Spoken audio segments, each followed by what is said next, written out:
Stand by to launch FanStream Sports. 3, 2, 1. Let's start. Hello, sports fans. Welcome to FanStream Sports. Nothing but pure sports. This is the JP Show. JP, it is so good to hear you back on the air. Stand by. Now, here's JP. All right, hearty good morning on this hump day. Wednesday is we got so much to get into. Thanks so much for joining us. Peter Blake is with me this morning. Man, yesterday was kind of like a bad day. The home teams didn't do so well on Monday night. And then last night, holy hell, what the heck was going on at the Rays game? If you guys were there, that was you probably left, and I don't blame you if you left early for that one, because it was pretty boring, to be quite honest with you.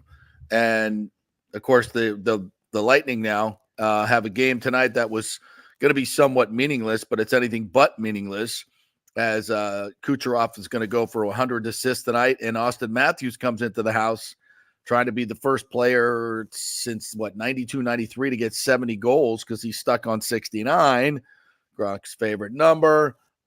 So we got Brian Bradley's going to join us from Amalie Arena live.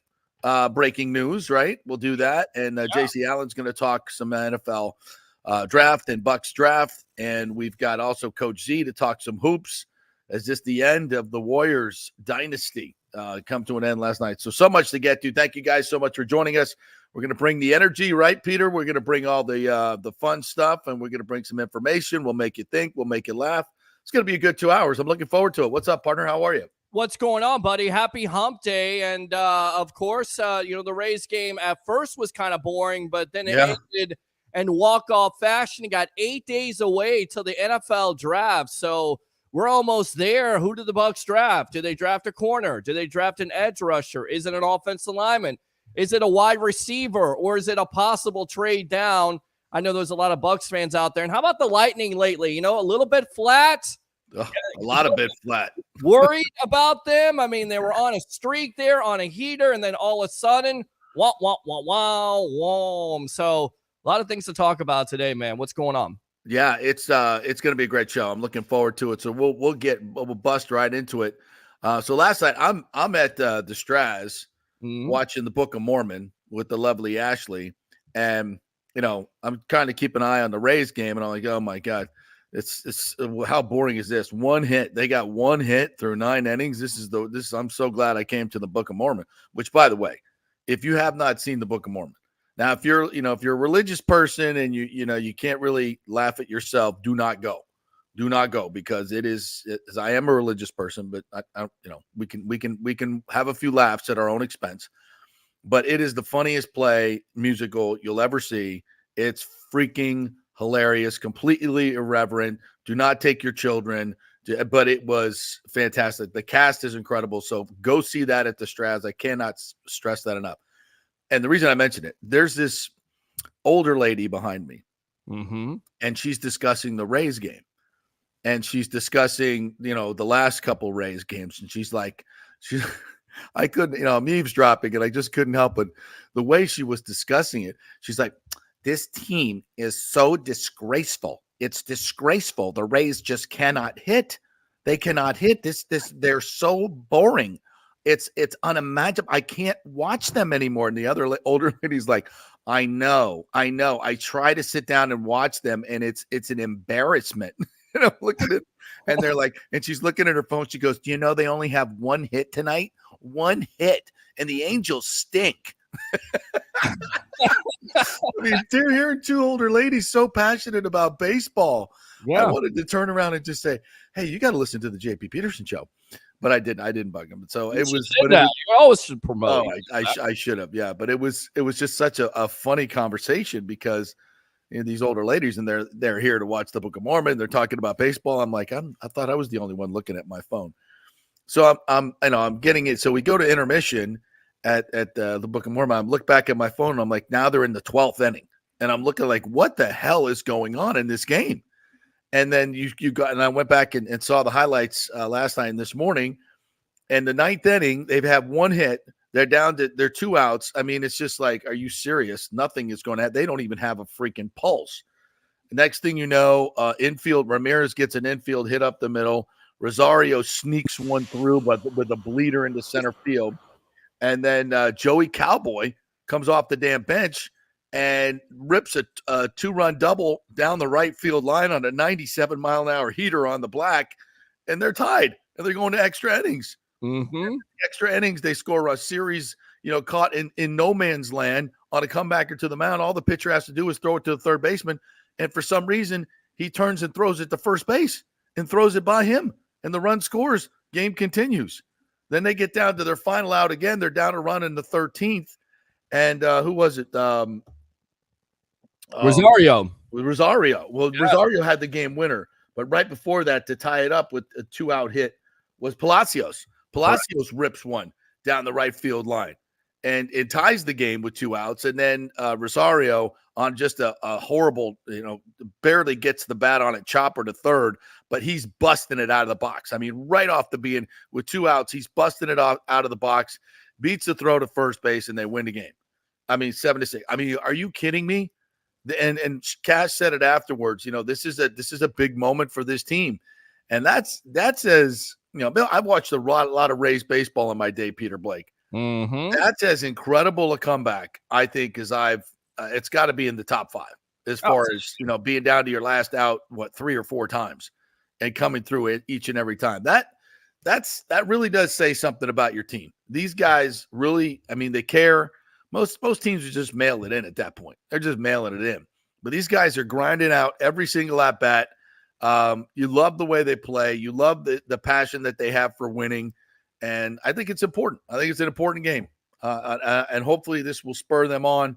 And these are the type of games that can bond your team together. You get those special comebacks going. When the Rays have had their most success, they've had that late inning magic. And this was one of those games that you just don't forget. You don't forget. It kind of bonds you as a team, and it gives you that confidence that anytime you're down in a game, you got the lineup and the guys that can, even though they're not, superstars in any shape, their numbers aren't even good. Their numbers are terrible across the board, but they're finding ways to win. They're finding ways to win, and that's kind of been the Rays' kind of secret sauce over these many, many years. And when other teams are just kind of cruising and going through the motions, like you kind of felt the Angels were last night, you were mentioning it in the pre-show. Yeah. They had a chances to blow the game open, and they just didn't have any juice, right? It just didn't feel like they were locked into doing whatever it takes to win, whereas the Rays are. And when you're on a Tuesday night in April, trying to you have that kind of intensity and focus, it just bodes well for this team. I really, really like what we saw last night. And I think games like that can carry over into a season. And it just gives you that confidence. Yeah, and it seemed like Washington last night for the Angels was playing for 1 run. And that came back to haunt them because he continued to try to give up outs. And, of course, the extra inning rule where you have a guy on second, don't try to bunt. I get it. You're trying to get the run in, but, play for more than 1 run. And it came back to haunt him. And then furthermore, you look at what the Rays have done without a Yandy Diaz and a Randy Arozarena hitting and without Josh Lowe. So, eventually those guys are going to get hot. And once they do get hot, then great point. Will be, great offensively, but they're able to find a way. And we always talk about it. We criticize them. I criticize them for not spending money, not doing this. And I think it's valid.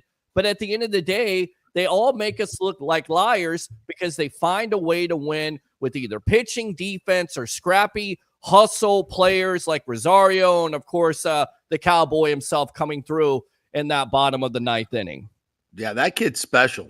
Joey Cowboy, he's got a little something to him. I like that player, and you give him an opportunity now to be the full-time shortstop.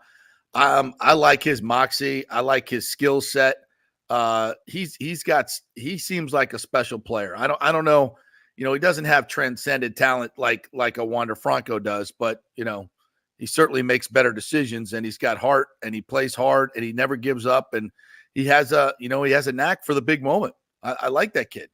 I do too. And defensively, there's some times where, he'll have an error there, error here and there, but then he'll make up for it for a big hit. And he was able to do that last night. And, that's the prototypical Rays shortstop, right? I mean, so much question marks. Who would there be their full-time shortstop? And he's definitely answered the bell. I think a lot of people say, Wander who? I mean, again, I get it. Franco is your franchise face, but you know what that Cowboy right now is giving this team in that lineup. Yeah, it's just it's priceless. It really is. And what they paid him. I mean, how much did they pay him? What did they give up to get this? Nothing.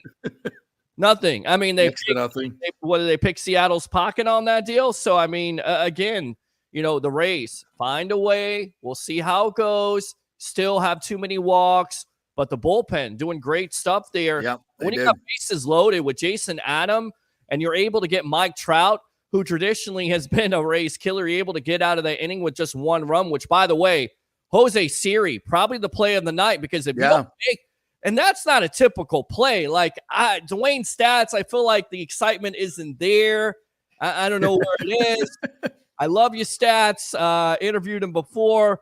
But that's a great play. He goes, he meets the center field wall. He takes that ball away, because if he doesn't make that play, JP, that's game's over. Runs and the game is over. You're having difficulty. So that's where your defense picks you up. That's what you love about Siri.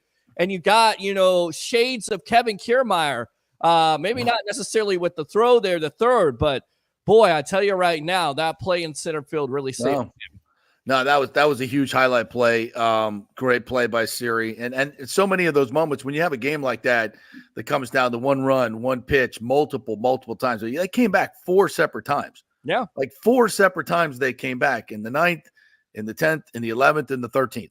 I mean, they were behind and came back, and 3 of those times were with 2 outs when they were down to their last out. Yeah. I mean, that just doesn't happen. I need an Elias Sports Bureau to tell me, like, how many times has a team come back in the 9th, been down to their last out in the 9th, 10th, 11th, and 13th, and come back to win the game. I would say that's got to be a very small number of games in the history of baseball. If anybody knows, if you've seen that, let me know. But those stat freaks can figure that stuff out, which is amazing to me. I'll leave it to Rick to always come up with a great perspective on these wins. When asked for comments, Stu was happy about the win. However, was unhappy about the extra hour of electricity and air conditioning. Yeah, he's uncomfortable. He was uncomfortable with the win because he had to spend that extra money. Yeah. Did they have to pay overtime to the ushers? Is that a staffing issue? They may. I mean, I tell you right now, Duke Energy, if they're supplying the electricity, it's probably double. I don't know about you, but my electric bill has gone up. Can you imagine their electric bill? How many lights? Wow. And that, I mean, I'm sure he gets some type of city tax subsidy on that. I'm sure he's probably worked that out. Yeah. So uncomfortable with doing that $90 million because half of that he has to pay in electricity. Somehow I think the taxpayers are paying for that. I don't know how, but somehow I think we are. Yeah. But anyway, let's not go down that rabbit hole. By the way, I saw yesterday the artist renderings for the new Ybor Harbor in downtown Tampa, like all the beautiful condos and the boardwalk and everything they're going to have there. And it's going to be this incredible, development right there in downtown where we used to have in the artist renderings a baseball stadium. Wow. But we don't anymore. No. Why would we want to locate it in downtown Tampa where there's 2.6 million people within a 30-minute drive when you can have it in an absolutely confirmed failed location in downtown St. Petersburg where we know nobody's going to go to the games during the week? Why should we build it in the middle of the freaking where all Rays fans want it when we can build it over there? Right. Well, it's put stuff another $1 billion in Stu's pocket because they're going to pay the majority of the deal. That's why it's not right. This point. Yeah. So anyway, let's it's a great win for the Rays. Hopefully, this can spur them on to bigger and better things. And like you said, at some point, Yandy and Randy are going to start hitting. We hope, and this team can get on a little bit of a roll. And their bullpen was good last night. They've been horrible, so that's another. Great addition right there. All right, so we find out last night, and we're going to chat with Brian Bradley coming up here live from Amalie Arena. We'll have some breaking news, as we always do. He always turns the camera. Now he's a camera guy now, so he knows how to turn the phone around and get us the on ice stuff. You were taking the initiative. You wrote everything down that I showed you how to produce the show that day. Yeah, there you go. Own show, and you had a guy in the background showing you. And I think, who else did you have on? Did you have on Hollenberg there? Yeah, Hollenberg was at the Trop. We had Bradley at Amalie. We had Scott Reynolds from the owners meeting. So, yeah, we were spanning the globe that day. It was incredible. You didn't miss me at all. You wrote, I didn't wrote everything down. I wrote it down. I barely screwed up anything, but a few things. So we'll talk to Brad a little bit later. But the Bolts draw the Panthers in the first round. So for the third time in 4 years, we're playing these guys in the playoffs, and I can't wait. It's going to be. I know a lot of Bolts fans wanted Boston, and Boston wanted no part of Tampa Bay. That's why they threw the game last night to Ottawa. They lost 3-1. The Panthers went ahead and beat the Maple Leafs. So we'll be here tonight. Austin Matthews going for 70 goals, historic. Wow. Kucherov trying to become the first winger in the history of the NFL and NHL to get 100 assists. How about that? Just the fifth person in the history of the league. I mean, Gretzky, Lemieux, Crosby, McDavid got it this year. McDavid or McKinnon? I keep getting him. McDavid. McDavid, yeah. McKinnon. Those confused. Right. I think it's McKinnon and McDavid. Okay. Anyway, one of them got 100 assists. Yeah. But now Kuch has an opportunity to do that from the winger position. So that's going to be a hell of a show tonight at Amalie Arena. And you really, if you're the Bolts, you got to flip the switch back on. They turned it off for 5 games. They've lost 4 out of 5, 3 in a row. Once they got in the playoffs, they flipped the switch off. Okay, we get that. We know how you do it. Now it's time to flip it back on. Let's get back to playing some really good hockey tonight. Take care of Toronto, and then we welcome in the Panthers. Now the Lightning will go down to Sunrise. I think it's either they start on Sunday or Monday. I'm not exactly sure. I don't know if they've come out with the schedule, but they'll start early next week, and then they'll probably be here Wednesday or Thursday for game 1. And then maybe there'll be like a Thursday, Saturday. So we'll see how that pans out. But look, the Panthers have been good this year. They smoked the Bolts 9-2 at home here in Amalie Arena. That was the most embarrassing loss of the year.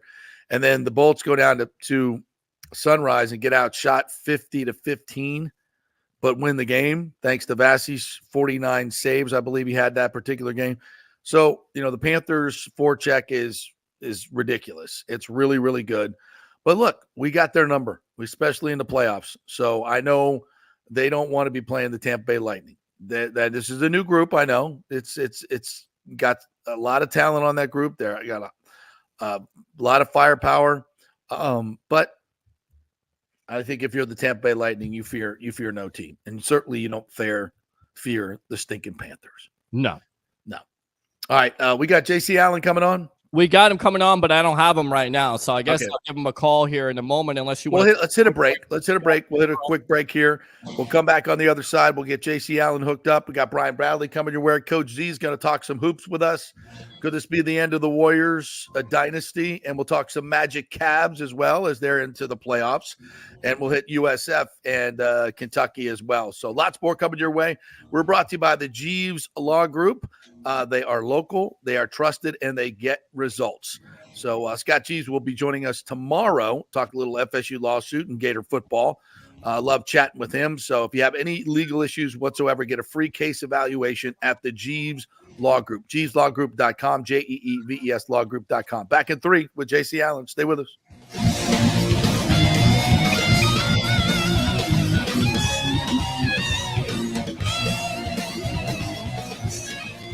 JP here from my friends at your local Synovus Bank, and I do mean friends, and I do mean local. One of the local managers in Tampa is John Acosta, big fan of the show, and I've known him for over 40 years. He's been in local banking since 1983. You talk about developing relationships. You don't stick around for that long unless you're doing things the right way and have a great reputation, and that's the focus company-wide at Synovus. Big enough to handle any complex international transaction, but small enough to answer the phone when you have an urgent question about your business or personal account. And for personal accounts, they have a very easy app that works great. You can do everything online. And for large or small businesses, you will get that personal touch and services to help build your business, taking your dreams and aspirations from the whiteboard to reality. We can make that happen. Let us show you how. For a get acquainted meeting to open a business or personal account, just call John or go to synovus.com to find out where your local branch is.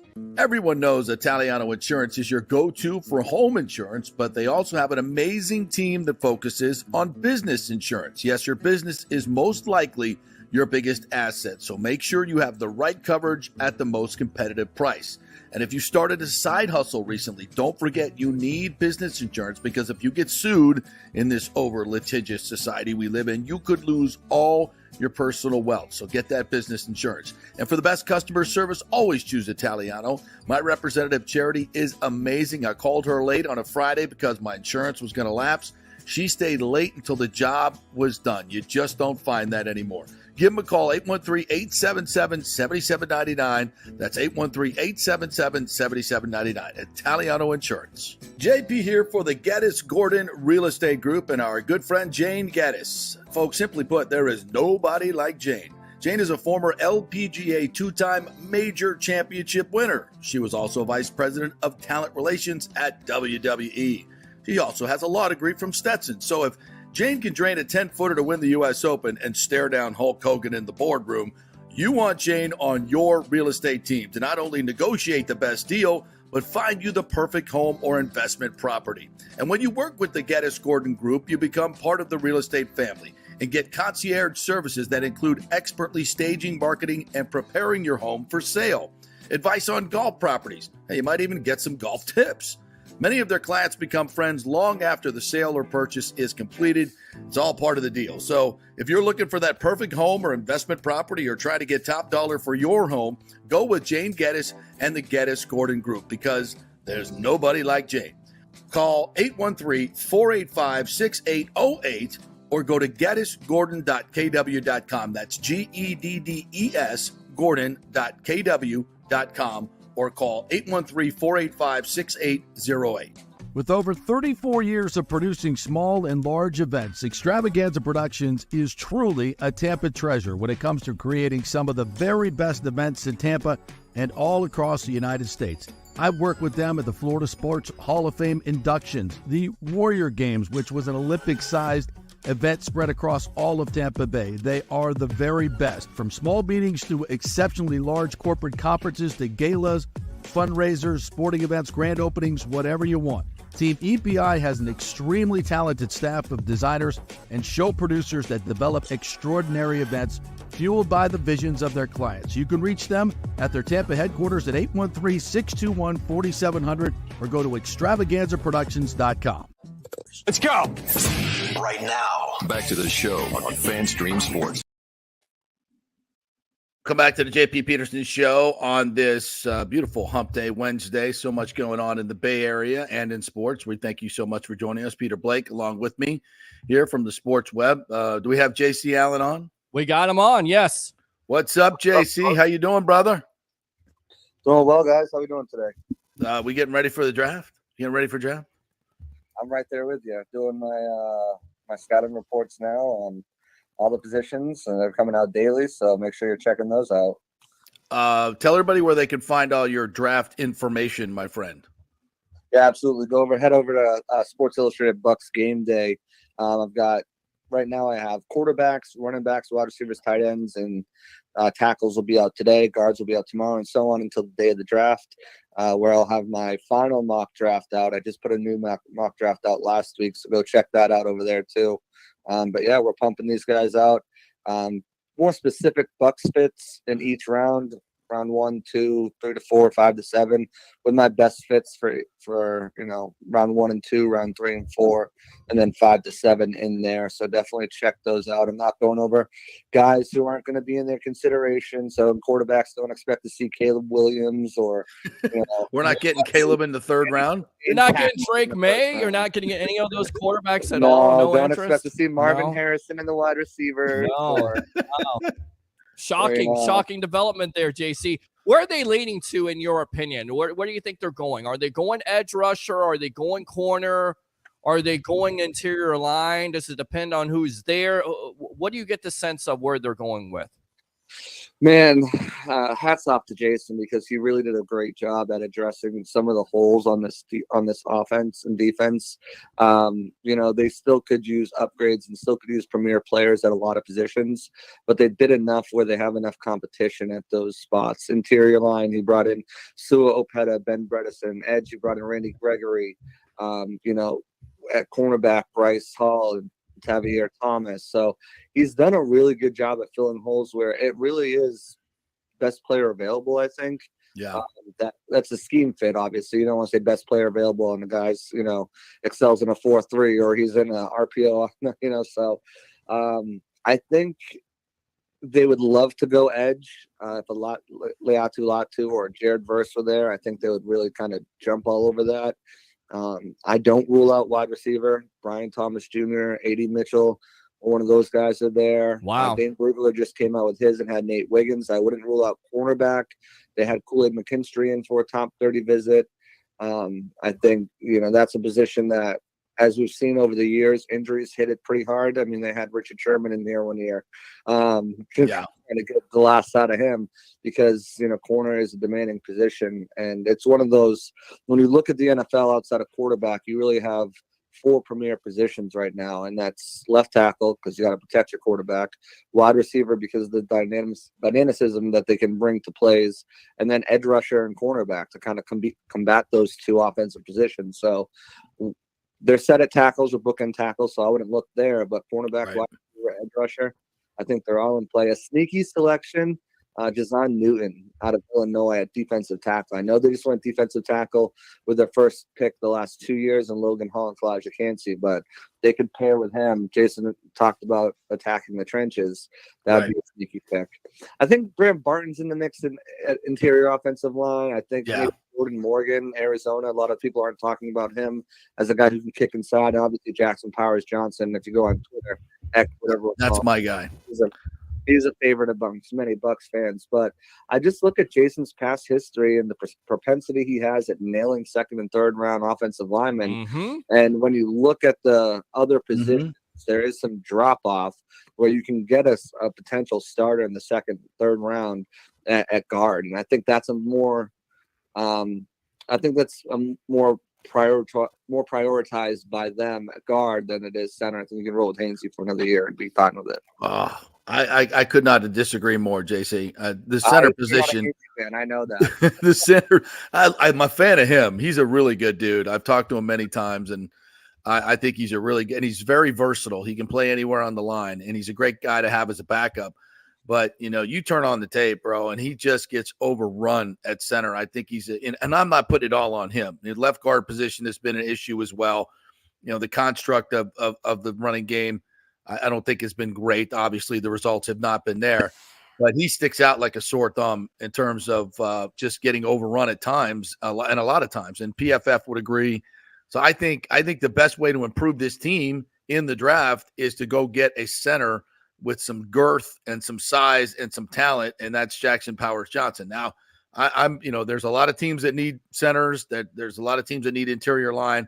So I think he's going to be very highly coveted. Barton is a guy that also I think could be gone as well. That's why I think Jason Light, I think he's going to try to trade up and get one of those guys. But I love your point about the edge rusher. I think edge and center are the 2 positions that can vastly improve this team quickly.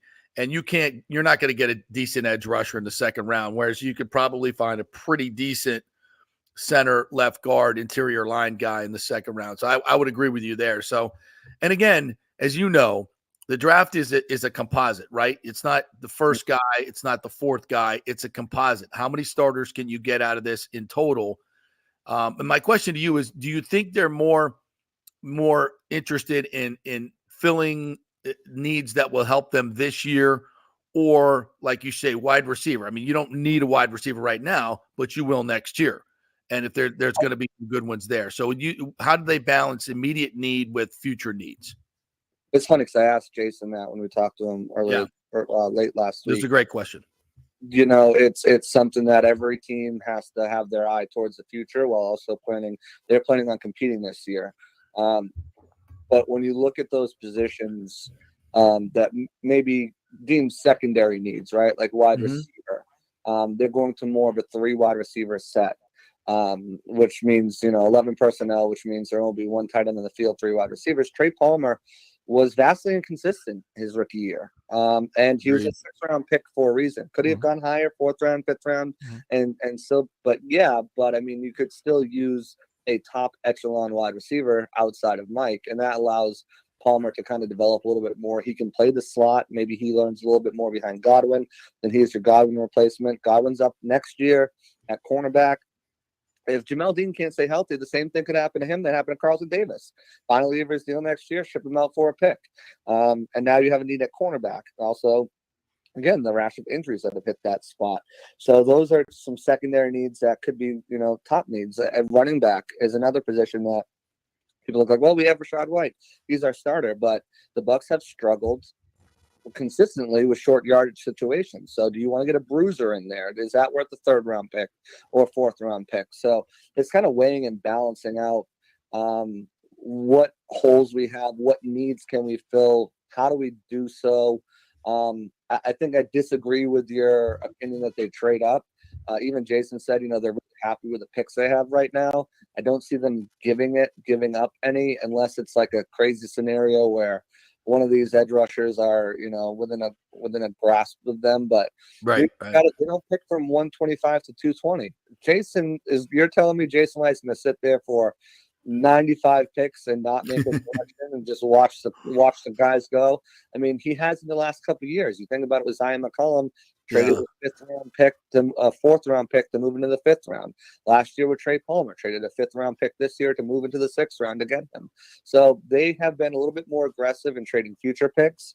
I think if anything, with the guys that they're kind of looking at, if some of those guys are off the board, the edge rushers, the top edge rushers, if JPJ and Barton are off the board, I think a trade back scenario to kind of fill that gap between 6th round is more likely than a trade up.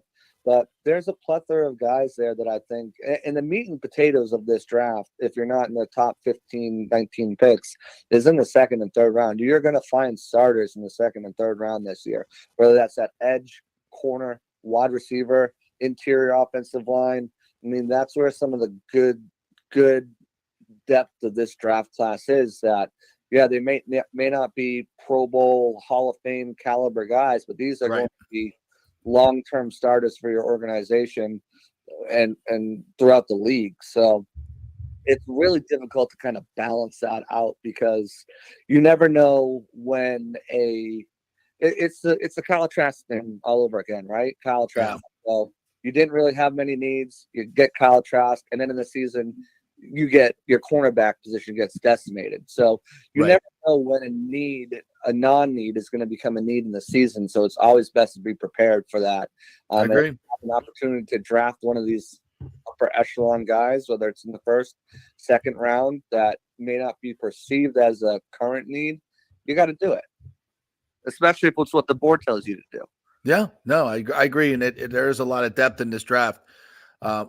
I'm all for getting it, but if you have a big need, and I think there are only a couple players like that, right? Like Jared Verse, if he's within 3 or 4 picks, you jump up and get him.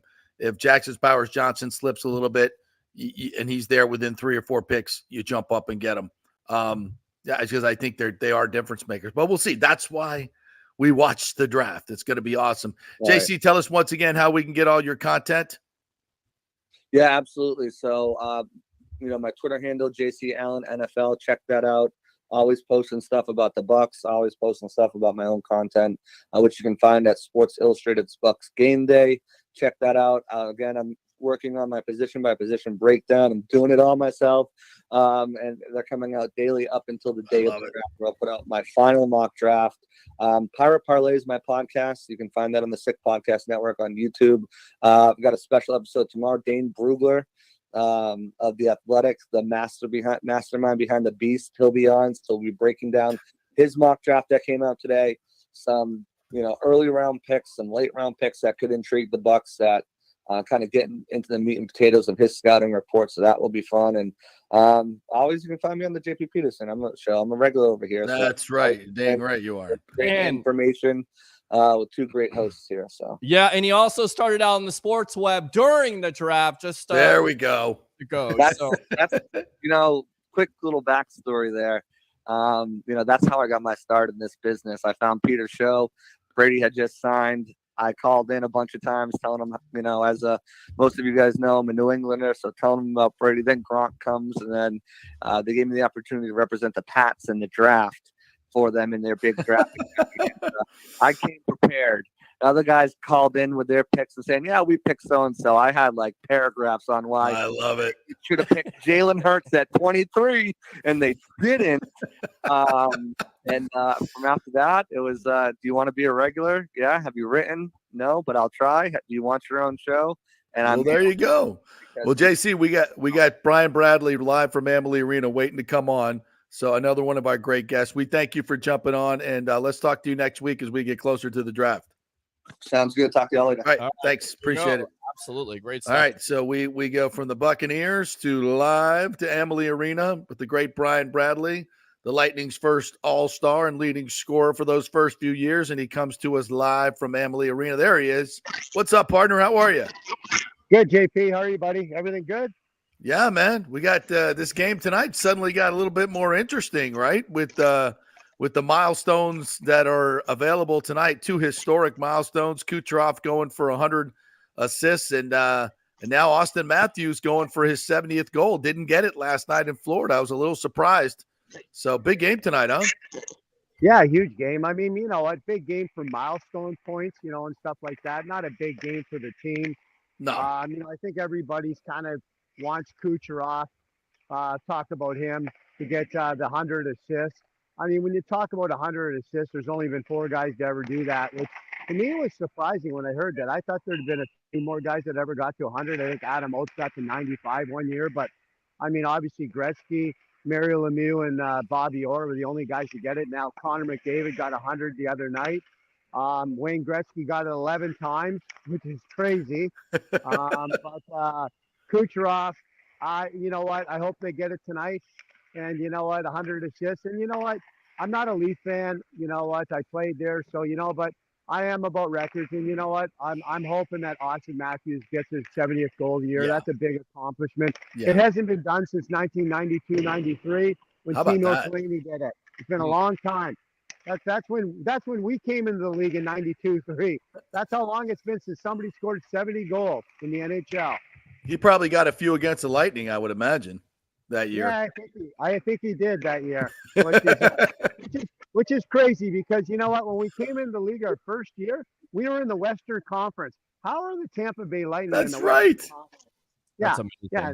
And then the next year we moved to the East. But little fact right now, looking at the goalie and net right down here, this is RN for 2 periods. Tompkins is playing tonight, and Vasilevsky's in the far end. So Vazzy's not dressing tonight. There's my tip. There you go. Breaking news once again. Tompkins in net tonight for the Bolts. Yeah. For Brian, what Kucherov has done for this team and with the Vasilevsky injury early, do you feel like he's the MVP not only of the Lightning but the league as a whole? 100%. And here's why I say that. What he's did, he's in on almost 50% of all the goals. You know what? If he wins a scoring championship tonight, which he's 4 points up on McKinnon with 1 game each left, there's no reason why he is not the most valuable player. You cannot give it to a guy. If Kucherov wins a scoring championship, Kucherov is the MVP of the league, scoring championship, all the above, because I don't care what anybody says. He won the championship, and you know what? He deserves all the accolades. And, he's had a fantastic year, 100 assists. I mean, I hope it comes tonight because it's such a iconic thing to happen to a great player. And to me, he could be the greatest player from the half wall in his position. I mean, when he's got that puck on the half wall, I don't think I told this JP before. There's no one better on the half wall. Even Gretzky and Lemieux were unbelievable, put up crazy numbers. I don't think Kucherov is ever in the same thing. I think could only be one guy to ever get 200 points in the NHL. Gretzky did it. I think Mario got 199. I think Connor McDavid can go for 200 points. Wow. I think he might have a chance. He's the only guy that we're ever going to see in my life that has a chance. But tonight's going to be a special game. A lot of things are going to be happening. Doesn't mean a lot. I mean, everybody In the knows where we standings, yeah. sit. Yeah. You know, Bosch is playing Toronto. We're playing Florida in the first round, which is going to be a great series. Yep. You know, when you look at both teams matched up, you know what? We can talk about it. Both goaltenders, Bobrovsky, you know, the thing about Florida, they're different this year than they were in the past. They got playoff experience. They went to the Stanley Cup Finals. They pretty well got the same team as they had last year. You know, Anthony declares on our team, Right. which is going to be good for us in the dressing room. It's a big difference. Yeah, they're going to say, but I like our chances. Vazzy and Net's going to have to be the man. You know, defensively, I think Florida's better, but offensively, I think we're all the same. Tanner, you know, is a big factor in this series because you know what? The first 10 minutes of game one, there's going to be some fights, and it's going to be wild. I'm going to tell you right now, there's going to be fireworks, and you know what? Bring it on, Florida, because someone's going to have to go team. There's no one going to be running. I don't care if Matthew Tkachuk and Sam Bennett and Verhaeghe and, you know, Reinhart. They're good players, but they're not physical. There's no one on the Florida Panther team that intimidates me. They're physical. They play the body, but they don't have anybody tough in their lineup that's going to, you know, and that's why Tanner Jones is going to have to come out there and maybe pummel somebody in the first 10 minutes and just set the tone right out of the gate. And you know what? Hey, you're going to run Kucherov, Point, Stamkos, Hedman, then you're going to deal with me. And you know what? It'll be like that in game one back here or game 3 and 4 back here. It'll be the same type of atmosphere back in our building for those games. Brian Bradley joining us. Brian Bradley joining us from Amalie Arena Live as we preview this series now, as you rolled right into that. Tell me, you talk a little bit about the physicality, and we saw the games this year, Florida was dominant against the Lightning, right? There was a 9-2 game at Amalie Arena. That was an embarrassment. And even the one that we won down in Sunrise, they outshot us 50-14. It was ugly. Their forecheck is formidable. But as we know, the postseason is a completely different animal. It's tougher, it's harder. And I think your point that the Lightning could be more physical, that takes a toll in a 7-game series, right? And this is where the Lightning may have a bit of an advantage. Yeah, for sure. I mean, you know, it's going to come down to little wee plays. You know, who's going to make that big goal, timing. I mean, that's one of the things about our team. You know, we went to 3 Stanley Cup finals, actually 4 Stanley Cup finals with a lot of these guys. Yeah. You know what? We won 2 Stanley Cups. Florida, you know, they went to the Stanley Cup finals, but they haven't really did anything for a long time. They got playoff experience, but it's those little things. You know, scoring a goal at the right time. Your star players have to step up, and you know what? Our Stamkos, our Kucherovs, our Pointer, Hedman, they're going to have to be superstars. But to me, the guy that's going to have to stand out, I mean, Hedman to me is going to have to be a real key factor in the game. Yeah. I think he's going to have to carry the puck, be really a little more offensively. I think Vasilevsky's going to have to steal the show right now. He's going to have to beat Bobrovsky in the series. 2 Russian goalies, 2 great goalies. But, I mean, at the end of the day, I would still take Vazzy over him. Vazzy's 5 years younger, maybe 6. I like Vazzy. And at the end of the day, I really didn't think Boston wanted to play us in the first round. They had to win one of their last 2 games. And I watched their game last night against Ottawa. They were awful. Do you think they threw the game? Yeah. I just don't think they cared. They'd rather play Toronto in the first round than Tampa. That's just my gut feeling. And, you know, you don't like to say it, but that's the way they played last night. They had 13 shots after 2 periods. That's not a team that's trying to win. Wow. And, you know, in Florida, Florida didn't look great in the first period. Then Florida dominated in the second and third against Toronto. I mean, they outshot them 34-4 or 6 in the second period. It could have been 10-2 for Florida in the second period, but Florida's not going to be easy. I'm going to tell you right now. Hopefully the Lightning get through. You know, but if we get through this next round against Florida, we're going to be in the conference finals against Carolina. I think it's going to be us and Carolina in the conference finals. Nice. It's not going to be easy. I think Florida is going to be a battle. It's going to go 6 games, probably 7, right down to the wire. But I think if we win this series, we'll play Boston or Toronto, and we'll win in 5 or 6. This will set us up to the conference finals, and I think Carolina is a team to beat. It's not going to be easy, and you know, you never know once you get to the conference finals. If you go to the Stanley Cup, I'd put us against any team in the Stanley Cup finals in the Western Conference. Yep. Nobody in the West scares me. No. Not at all. Hey, Brian, quick question just about Kucherov, going back to him, because he would be the first winger to get 100. You talked about him on the half wall. How different is it? Is it harder as a winger than as a center to get 100 assists? How does that play into this whole argument? Well, I don't know if it's harder. I mean, he's just more of a playmaker. Like, I mean, Right. you know, I think there's been like the last few games, it's been kind of like, you know, guys have been trying to set him up. There's been guys going down on 2-on-1s and having really good chances to score. Even Kucherov. Let's be honest with you. There was times where I'm like, Kuch, shoot the puck.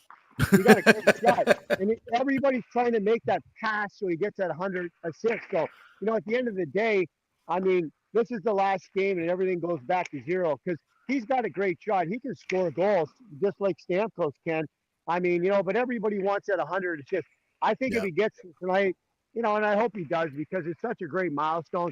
Yeah. When you look at the record books with the guys who did it, I mean, they're like, I mean, Gretzky, Lemieux, Bobby Orr, and now that's Connor elite. McDavid. That's elite. Kucherov in that same thing. That is unbelievable. And you know what? I don't know the next guy will ever do it. I mean, Connor McDavid, I think will do it. Will Kuch ever do it again? I don't know. I don't even know if there's a guy in the league right now. Maybe Bedard.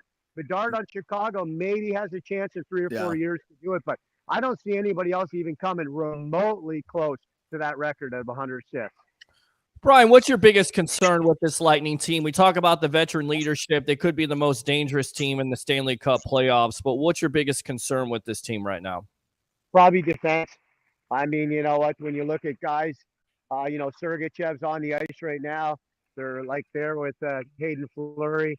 Oh, yeah. You know what?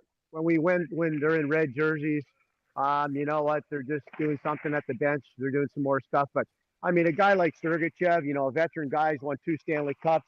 I mean, you know, he's 100% missed in the lineup. I mean, you know, we've got some young guys, you know, Radish, you know, Perbix. I mean, you know, and Lilleberg in the lineup. I mean, when we won Stanley Cups, guys, when we went to the Stanley Cups, we had Shattenkirks, we had Savard, we had Ryan McDonough, we had Rua. Those are veteran guys of 8, 10, 12 years that know the game. These kids, these guys have only played in maybe a couple of Stanley Cup games, not a lot. So, I mean, you know what? Florida's going to try and go after our young guys because they know it. That's why, you know, picking up a guy like Matthew Dumba was huge at the deadline and declare. It's 2 veteran guys. We don't need kids in our lineup. We need veteran guys that can play and understand what it takes to win. And that's why I think it was super smart with Julian Griesbar, general management, Matthew Darsh, our assistant, to pick up guys like this because you know what? Florida's going to come after those 3 guys. I can tell you right now. They're going to try and expose them right out of the gate and hopefully they make mistakes and break down.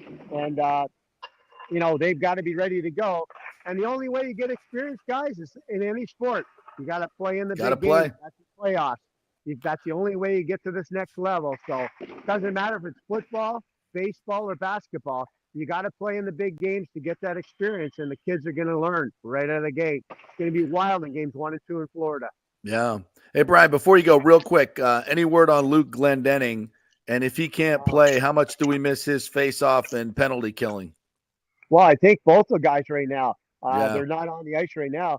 Glendening and Tyler Mott, they both played exceptionally well. Mott's missed the last couple of games with a blocked shot the other game. So we definitely want them both in the lineup. I mean, we're not going to play till Saturday. I'm hearing today's Wednesday. So I would be shocked if they're both not in the lineup Saturday. Like tonight, I mean, if anybody has any type of injury, like that's even remotely close, even if it's a star player, you might want to sit them out today.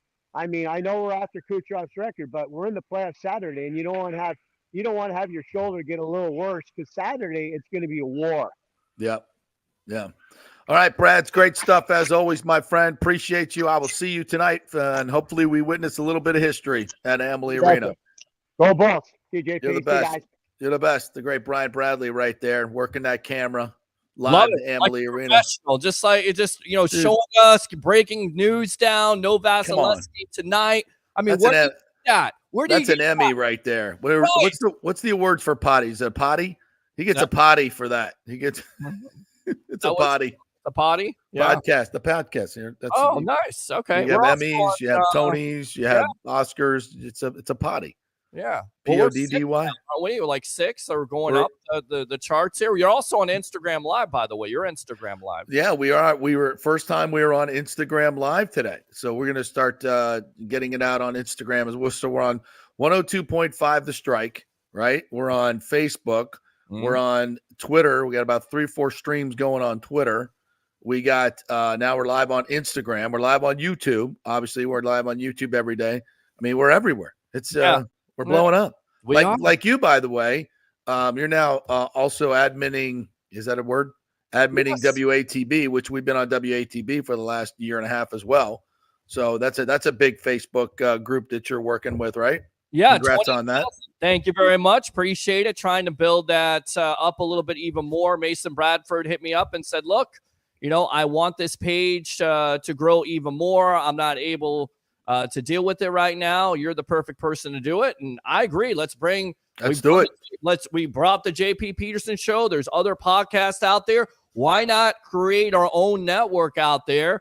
And let's do it. PHB Studio Network, of course, and put everybody under that banner and give the people what they want, which is great sports content, which is what you get here from 10 to 12 every day on the JP Peterson show with the phone lines open. 727. Let's take a call.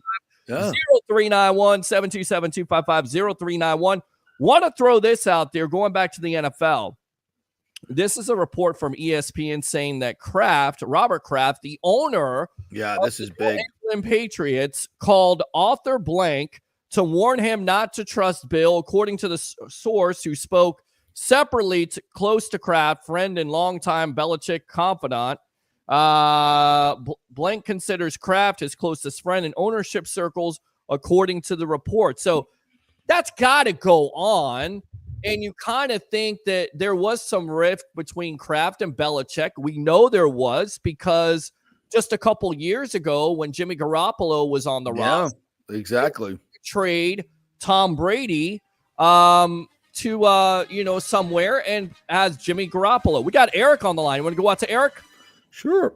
All right, let's go out to Eric. Welcome to the JP Peterson show. What's up, you guys? How are you today? What's up, Eric? How you doing, buddy? I'm doing great, man. I was just telling you guys news. I sent you guys the newsletter about Belichick, and that was crazy. Well, yeah, you sent us that, and I tell you right now, it makes sense because, basically, if not for Belichick and Brady's relationship, I kind of feel like with Kraft and how Kraft viewed Brady and Brady viewed Kraft, that he would still be there. But because of Belichick and because of, the distrust, if you will, of Brady and Belichick, even though they kind of mended fences, I think Brady would have finished his career with the Patriots. I don't know about you. Well, I think I'll tell you, it was a very interesting. Don Van Natta, I think, wrote the piece for ESPN, citing anonymous sources. By the way, nobody would go on the record with this, but a very credible journalist totally believed this story, and it pans out because there were 7 openings, and Bill Belichick didn't get a sniff. It really didn't. I mean, it appeared that even Arthur Blank, and according to this piece, gave him a second interview out of respect.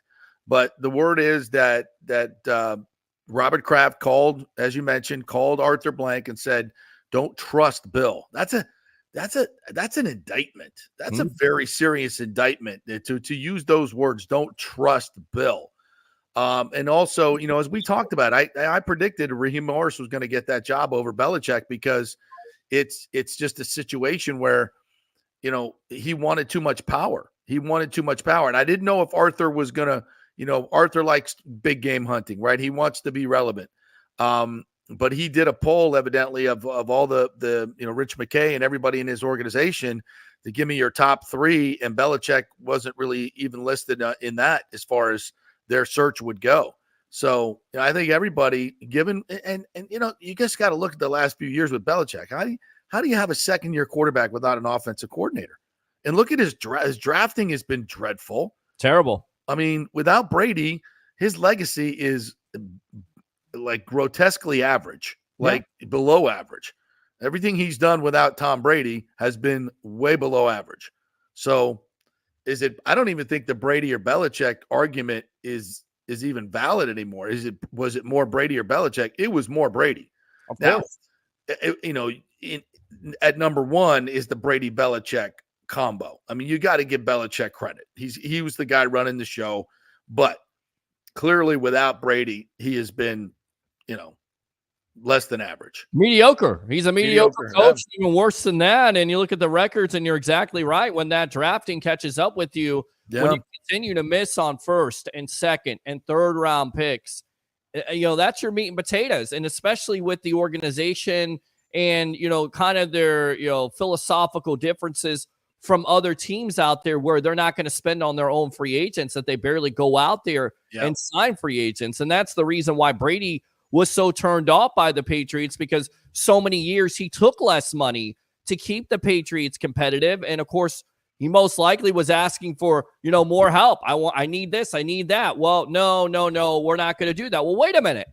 I rolled out the red carpet for you. You roll out the red carpet for me. That's why it was so dynamic by the Bucs. You make a trade for Gronk. You go out there and get Antonio Brown. You go out there and get Leonard Fournette. You go out there and get Tristan Wirfs by trading, one up. How important was that move? You get Antoine Winfield Jr. I mean, you look at that whole year, how it all played out, and they rolled out the red carpet for Brady, and that's the reason why he was going to stay here and he wasn't going to go anywhere else. Yeah, and thanks to Belichick for running Brady out of town. Thank you. There was just a point where Belichick, I think his hubris overtook him, and he thought it was all about him, and he could do everything. Didn't need Brady, didn't need an offensive coordinator, didn't need anything. It was all about him. And you learn in this league, you get humbled in a hurry. It's a team effort, and I think that's why Belichick didn't get the job, and that's probably he's not going to get. I can't see anybody hiring him, especially after this comes out. I don't see anybody hiring him. Tally agrees with you. Alex would usually agree with me, but we put him in the room today so he doesn't bark to strange things out there in the window to interrupt the show. But Tally agrees, and I don't know who would hire him at this point. You have to be very desperate to, because what does he bring? He wants full control. You're not going to give him that because of his drafting history. Nope. Yeah, I don't know. Open phone lines if you want to call up there. We're not taking second calls. Sorry, Eric. Thanks a lot for the call. 727-255-0391 at 7. We got to hit a break. Yeah, let's do that. Let's hit a break. We got to come back, and Coach G's going to join us. David Zimroth's going to join us. We're going to talk little hoops here. NBA playoffs are starting. Is this the end of the Warriors dynasty? It just may be. Magic and Cavs. Yeah, we're going to talk some Magic. We're going to talk some Magic as they're in the playoffs. I think some folks are waking up a little bit to this great young team. I went and saw them their last game. They've got some really, really good young talent. I think the people in the NBA know the Magic are on the rise. So we'll talk some Magic and also USF basketball and what's going on in Kentucky. Coach Z will join us next. We're brought to you by the great folks at Hydrate Heroes, folks. 8 benefits, extra benefits with all the great stuff that's in Hydrate Heroes. No caffeine, no stimulants, no sugars, just 5 calories per servings, and it tastes fantastic. So you'll get a free 3-pack sample if you go to the jppetersonshow.com. You can also order at hydrateheroes.com. Great stuff, $29.99 for 30 packs. Mix it up, and you get a great beverage to get you going and hydrated. It's Hydrate Heroes. Back in 3. Stay with us.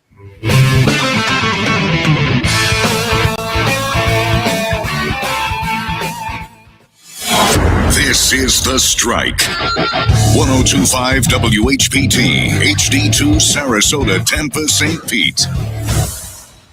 JP here for the Jeeves Law Group and my man Scott Jeeves, who lives right here and has long been a highly respected member of our community. He's a proud sponsor of the Tampa Riverwalk. Jeeves Law Group is also a proud sponsor of our Grand Central District in St. Pete and has neighborhood events throughout the year. He has an office on Central Avenue in St. Pete and one on South Howard in Tampa. You can't get more local than that. So when you need an attorney, you're going to hire some huge firm that advertises all over the state or the one that supports your favorite sports show. It's the Jeeves Law Group. We're local, we're trusted, and we get results. For personal injury and personal attention, call us for a free case evaluation. That's 8889-JEEVES. That's 8889-JEEVES. All right, this is for all you guys who don't want to go to the gym and do 5,000 crunches. At Bay Area Modern Medical Center, you can get on the new True Body machine where you can reduce fat and tone up your muscle. It's like doing 54,000 crunches in just 15 minutes. Define your body as you see fit. TrueBody offers personalized muscle stimulation that delivers the equivalent of those 54,000 crunches in just 15 minutes. Just get in touch with them at Bay Area Modern Medical Center, BAMMC.com. Chris Lugo and the team over there will set you up on TrueBody and get amazing results. Non-invasive with comfortable and little to no pain and zero downtime. You can isolate and target those areas that you want to improve and treat multiple areas simultaneously. It's an amazing machine, so check it out at Bay Area Modern Medical Center, BAMMC.com. Did you know Steve Weintraub founded the Gold and Diamond Source over 40 years ago by selling gold-plated sand dollars? And to celebrate, the Gold and Diamond Source is selling gold sand dollar jewelry with the proceeds supporting Julie and Steve Weintraub's foundation, Hands Across the Bay. Yes, in 1984, Steve opened their first location, expanded to 9 stores as far as Atlanta, but now they've consolidated all that inventory under one roof, becoming one of the largest family-owned fine jewelry stores in the country. Julie, of course, joined forces with her husband 20 years ago, and they're going to celebrate by offering up to 40% off select jewelry items. Plus, with gold prices near all-time highs, it's the perfect time to trade in your broken or unworn pieces for something new and stunning. Unlock the value in your jewelry box today at the Gold and Diamond Source. It's always one place, and it's always a great place. The Gold and Diamond Source celebrating their 40th anniversary, 3800 Olmington Road, always online at thegoldendiamondsource.com. Let's go. Right now, back to the show on FanStream Sports. All right, welcome back to the JP Peterson Show here on this hump day. Lots of stuff going on. We've been talking some Braves, some Bolts. Brian Bradley live from Amalie Arena. Time to talk a little basketball as the NBA playoffs get started. Wrapping up college basketball. Who better to talk to than our man, Coach David Zimroth, who joins us now. What's up, Z? How are you? Doing great, JP. Boy, one basketball season ends, another one begins in terms of postseason play in the NBA. It's the best time of the year. Plus, the weather's great. Yes. Maybe we'll play some outdoor basketball. Hey, listen, I went to the Magic game on Sunday. Very nice. Friend gave us his suite. We had it all to ourselves. That's pretty nice. But that is a incredibly young and dynamic team that is going to grow together, and they seem to have all the pieces in terms of the elements you need. And finally, former Florida State star Jonathan Isaac, who I think played for FSU in the 80s when you were there, and 90s. It's been a long time. Yes. And this dude has been hurt. But, man, did he take over the game against the Bucks the other day? Defensively, offensively, he can shoot the three. He's a rim protector. I saw him guard on a switch Dane Lillard like 3 times and didn't give up any points. And then also go down into the post and guard Portis and some of their big men. I mean, that kid can do it all. Then you throw in Banchero, who's a legitimate all-star, and Mo Wagner. Holy crap. I didn't realize how big and agile he is for a 6'10 big man. This team, and Cole Anthony and Suggs, this team is a good freaking basketball team. What are your thoughts on this Magic team?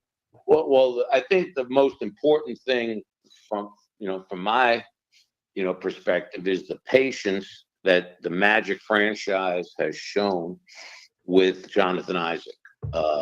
He was the fifth or sixth pick in the draft. He was a special talent coming out of Florida State.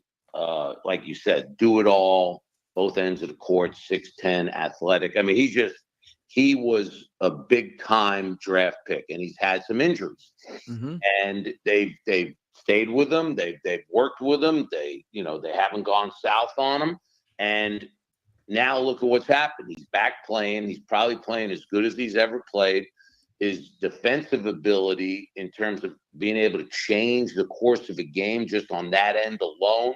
Yeah. Something that the Magic, really didn't have. And now they have it along with all the other guys you mentioned. People talk about MVP. Banchero, in my opinion, should be an MVP candidate.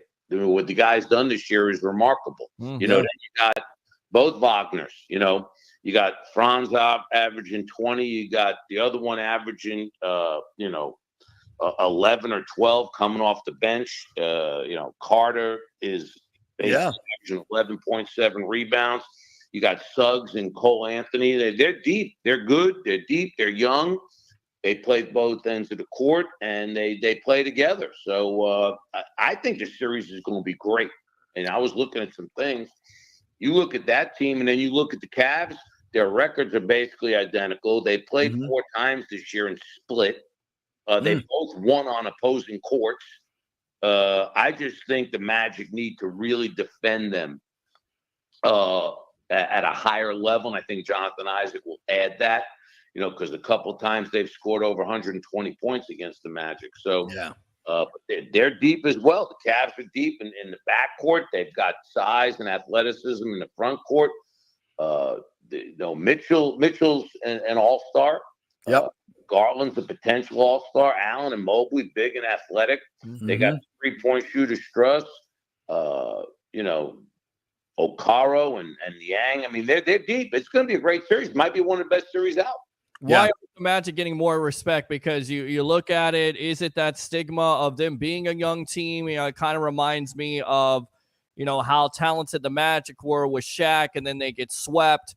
I'm not saying both teams, but you look at it, they're young. Why, in your opinion, are they not getting more respect from the pundits out there in Las Vegas, if you will, or the gamblers? Well, not that I concentrate on the gamblers or what's happening in Vegas, but I think, the history of the Magic, with the exception of when they had, Shaq and those teams, the media following or, the interest by the national media just hasn't been there, which is the reason that they've lost guys to free agency and to bigger markets. Me personally, selfishly, I love the Magic franchise. So I don't understand it. But, with everything else going on in Orlando, you would think that the Magic would be on the tip of some people's tongues. Yeah. I think if they can win this series, exactly, open up some eyes nationally. You got to also look at the fact that the Western Conference has been the conference that has been publicized probably more than anybody else. Yeah. Just from the depth of that conference was off the charts this year. Whereas on the East, in the Eastern Conference, Boston's kind of controlled the entire season, agreed. Yeah. Almost. So I think that's the reason. Yeah. And you got to do something. I mean, the Magic haven't done anything in 15 years, they just haven't. And so they're emerging, but you got to do it. Like Z says, you got to win the series and people will start. We can talk. Yeah. Exactly. Do something, win the series. And then people will be like, oh, all right, what's going on over there? And when they look inside, when they start looking at the Magic, they're going to go, whoa. Z, we had John Starks on a couple of weeks ago with our Hydrate Heroes. He's one of the equity partners in Hydrate Heroes. And when I mentioned the Magic, his eyes kind of lit up, and they know the Magic well. And he said, wow. He goes, that team is on the rise. They got when they play hard. And I saw that in this game against the Bucks. They came out and they played soft in the first quarter, and the Bucks were up by 9. And I was like, man, this is a game they got to win. They need to turn up the intensity, and they did. And once they did, they were a totally different team. So they got to, that's a young team, right? They don't know how to play hard consistently, but when they do, and Stark said this, he said that is one of the young, scary teams I see in this league. And I think when people start looking at the Magic, if they win, they got to win something. You got to do something. Then I think they're going to start getting noticed. So we'll see. It's a big time for them. It's a really big time, and this series is huge for them. And if they start winning, then they got to figure out a way to keep everybody. Exactly. Yeah, that's a whole nother deal. Yeah. But let's take it one step at a time. Exactly. And the arena is great. They have great support. They've had great attendance this year, so they got an opportunity to do something special. They really do, and I'm here for it. All right, let's talk a little USF hoops. Before we go to USF, let's finish off with the NBA. And I know you love Steph. Your daughters love Steph. We all love Steph. We kind of grown up with Steph Curry. He changed the game of basketball, and we may have seen last night the end of this dynasty, depending on what Klay Thompson does. But Father Time is undefeated. These guys have had a great run, 4 titles. The 72-win season, still a record, going to be hard to break. Or 73, was it 73? 73-win season. Is this the end of the Warriors as we've come to know it? Well, First of all, they're in a difficult conference. Okay, so every team has improved immensely. That's number one, along with Denver becoming almost like the new Golden State Warriors. Yeah. They are older, and three of their best players. Steph is still the same. I don't think anybody can say a word about Steph Curry. Averaged 27 a game. Yep. Played in 75, 76 games. But Klay Thompson has taken a step back, and I'm a big fan and will remain a big fan because you cannot come back from reconstructive knee surgery and Achilles tendon surgery and expect somebody to play at the level they were playing.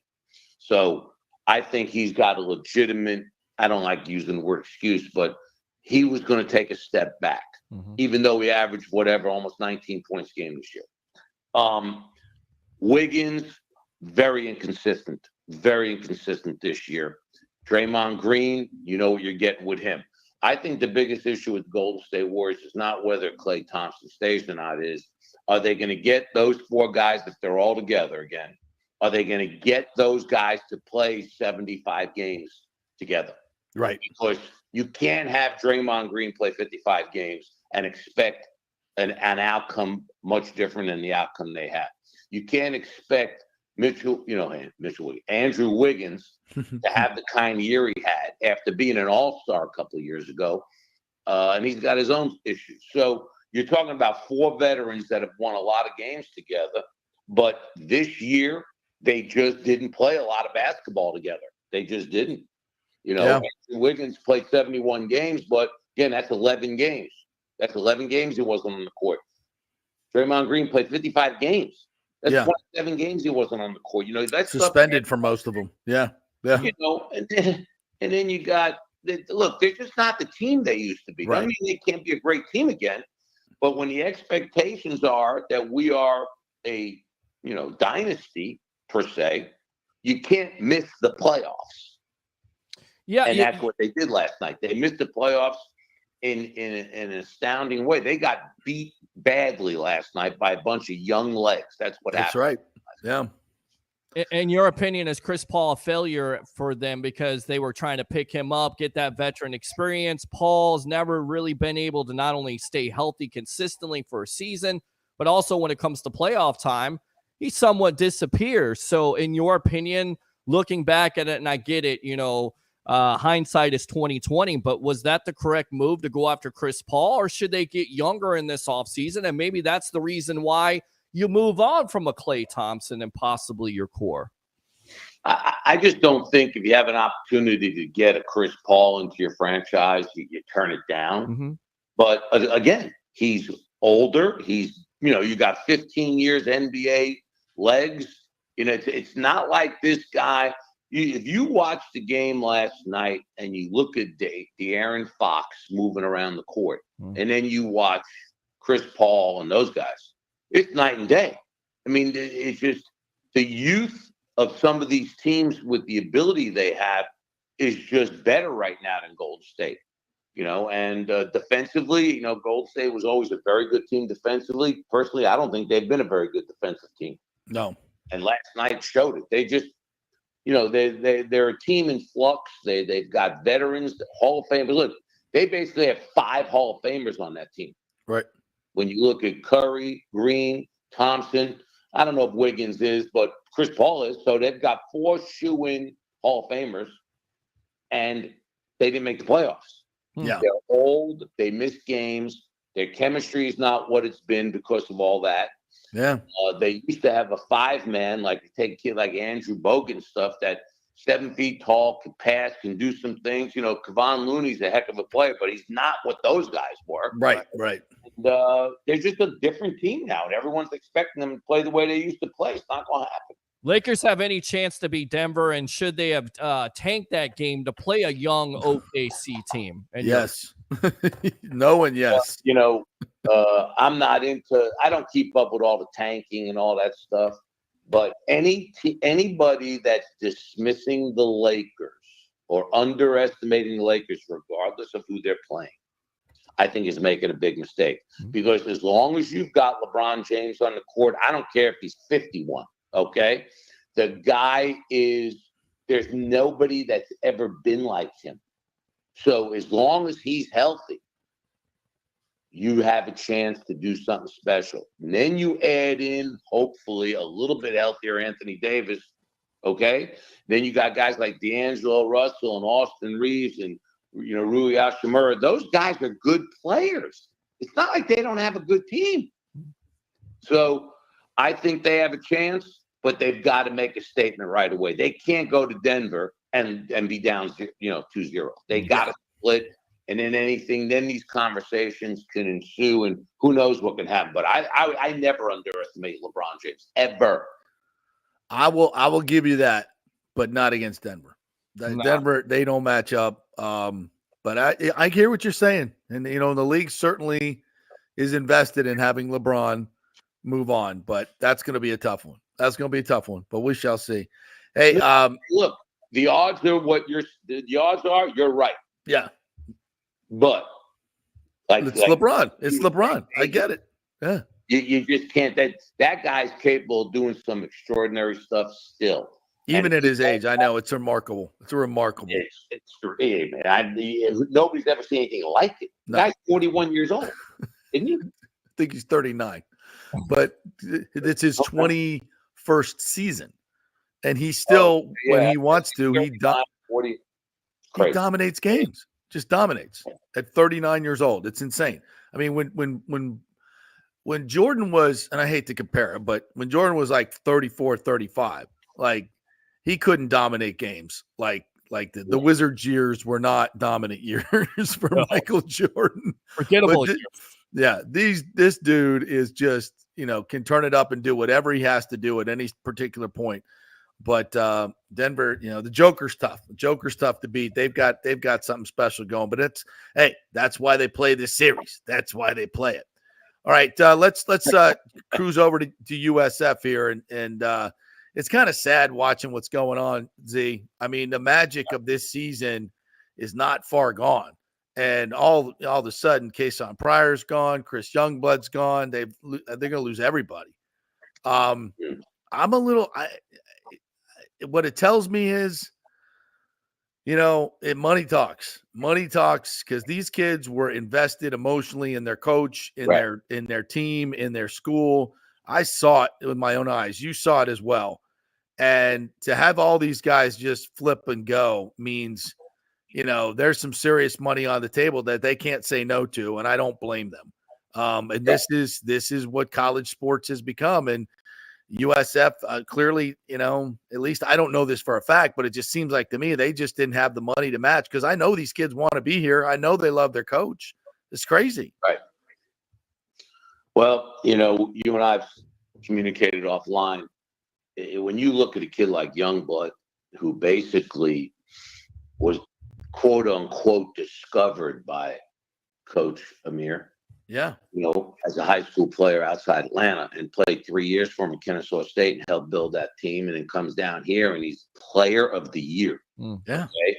And he looked at myself and Cedric Smith after the VCU game on the court, pointed at his coach and just said, I love that guy. Whatever he does, I do. I just think, and I think I said this the last time, I think that he probably had a situation where he went to the coach and said, Coach, I can't turn this down. What do you think I should do? And the guy probably said, you need to take that money. Okay. Yeah. We don't have it here. Take it. Miguel, this is school number 3 now, it's young, you got Kansas State, then he comes here, plays for Brian Gregory, stays for Amir, has a heck of a year. He's going to go play in the Big Ten now. And, again, I'm sure he got significantly more NIL money.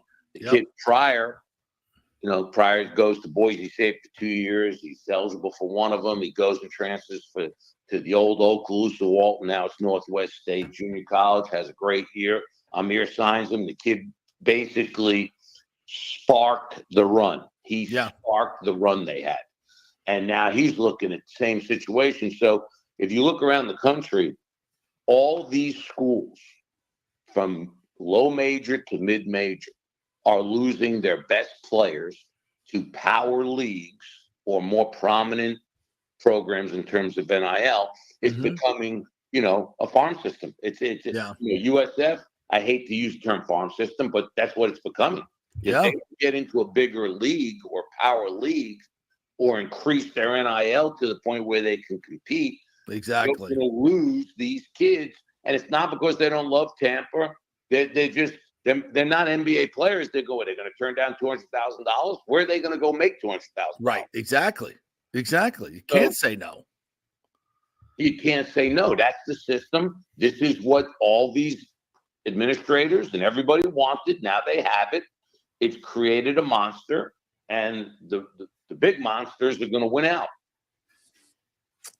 Disappointing. It's disappointing because you have all that momentum at the end of the day, and you're kind of worried now, what you're going to come back with. I get it. You got a great coach there who can get the most out of his players, and he can use the transfer portal, but it's kind of disheartening, and you kind of feel like eventually with this coach being as successful as he is with USF, he'll get to a point where if there's a big job that opens up because of the money and because of what we just talked about being a farm system, that eventually he may change. So it's very important that they definitely get into, a bigger league at this juncture. It really is. Well, I don't think we can use the term may.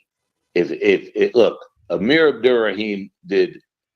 I can't even remember anybody at that school doing what he did in his first year. Right. No. Just remarkable. It should have been a bigger national story. I agree. Had they gone to the NCAA tournament and not lost to Tulsa and got to the championship, who knows what would happen. But if Louisville offered him a job, he's gone. He's gone. He'd been gone a week after the season was over. That's right. And nobody could blame him. If I'm not saying Kentucky, whatever. I'm saying a school like that's going to give you a $4 to $5 million a year contract. You're leaving. There's no discussion. There's no debate. You don't have to talk about where your kids are happy. All right. They'll be happier with $5 million a year coming out than they are $1 million. People talk about don't mess with happy. Well, that's fine and good. But when there's that much of discrepancy in salary, it has nothing to do with being happy. It's about protecting your future. Yeah. Louisville's got beautiful suburbs, nice, there's a lot of places to live in towns like that. Yeah. Okay? Oh, yeah. Yeah. And you can find the best. They all have good neighborhoods, and you can afford it with $5 million. Yeah. I mean, it's just, and that was one of the motivating, indicators or factors in players getting paid. If the coaches can leave and get paid, why can't we get paid? We're the ones, basically providing those moves to these coaches.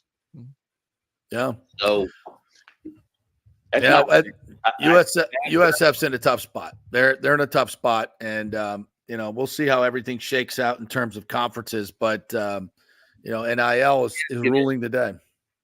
Let me play devil's advocate here. Now the thing on Twitter, Amir and his returning, freshman Jaden Reed. They've been in videos together, whatever. That's his returning. That kid's going to be their starting point guard. He's a stud. So that kid's from up north. Okay. He has a great year this year.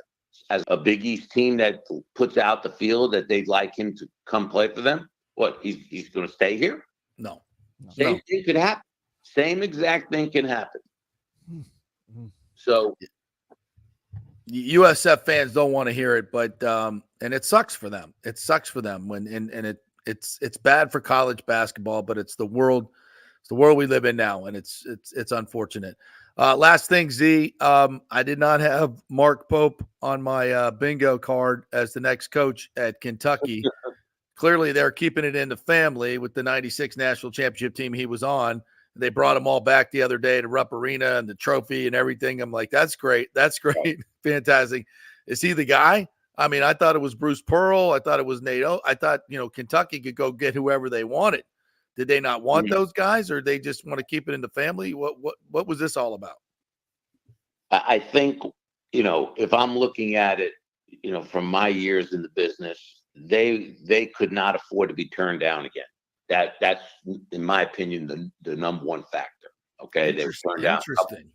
So you're going to get turned down the third time? No. So they went and got a guy. They call him one of their own. The guy played 2 years in Kentucky. Did not have a spectacular career. But what he is he's supposedly, and if you watch BYU this year, he's a really good coach and very innovative on offense. Okay? So, he won the press conference. I'm big on, in this day and age, you really have to win the press conference. You have 19,000 people at Rupp Arena. You come and speak. You show up on the bus. You have the 96 team. In all sincerity, the only guy I recognized walking off that bus was Tony Delk. I didn't recognize one other player. Wow. Right. Okay? Right. And if you look at it, the guy's probably going to do a pretty good job there. Okay? But it remains to be seen who he's going to get, because most of those kids are all leaving. I think Reed Shepherd probably stay. If he doesn't go to NBA, he'll stay there. But you're losing the rest of those guys. So who are you replacing them with? And if you don't win right away, with that press conference, it's going to be forgotten real quickly. In this day and age, you get hired, everyone's expecting you. There's no rebuilding. There's no give us some time, Kenny Payne, give us some time.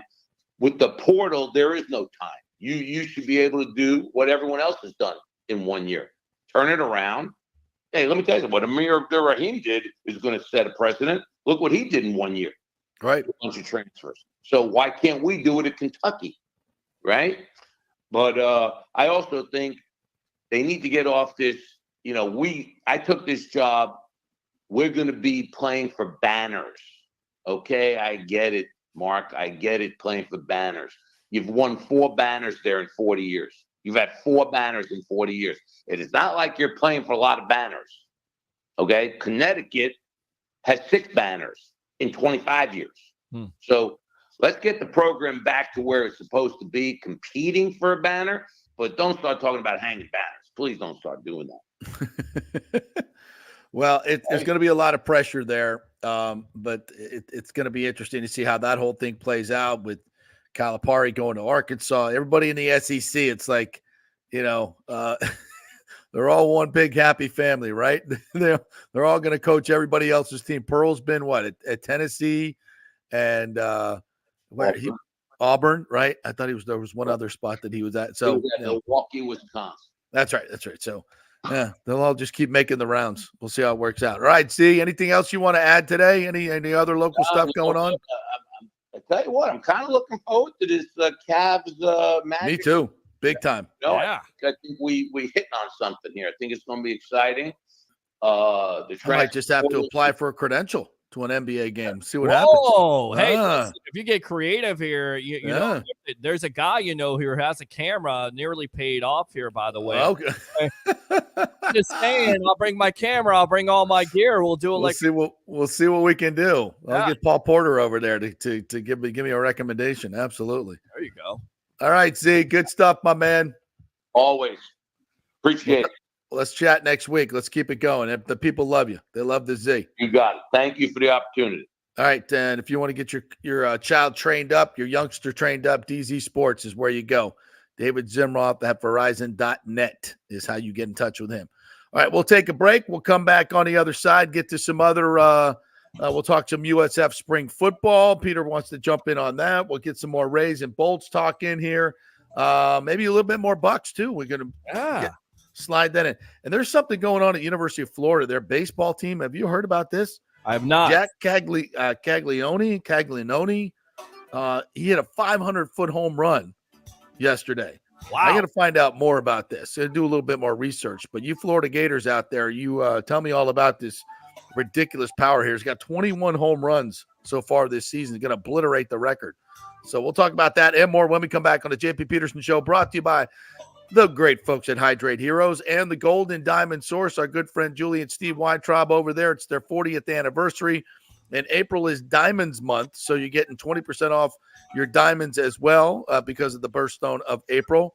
Always a great place to shop. It's the Golden Diamond Source, 3800 Omerton Road, always online at thegoldendiamondsource.com. Back in 3.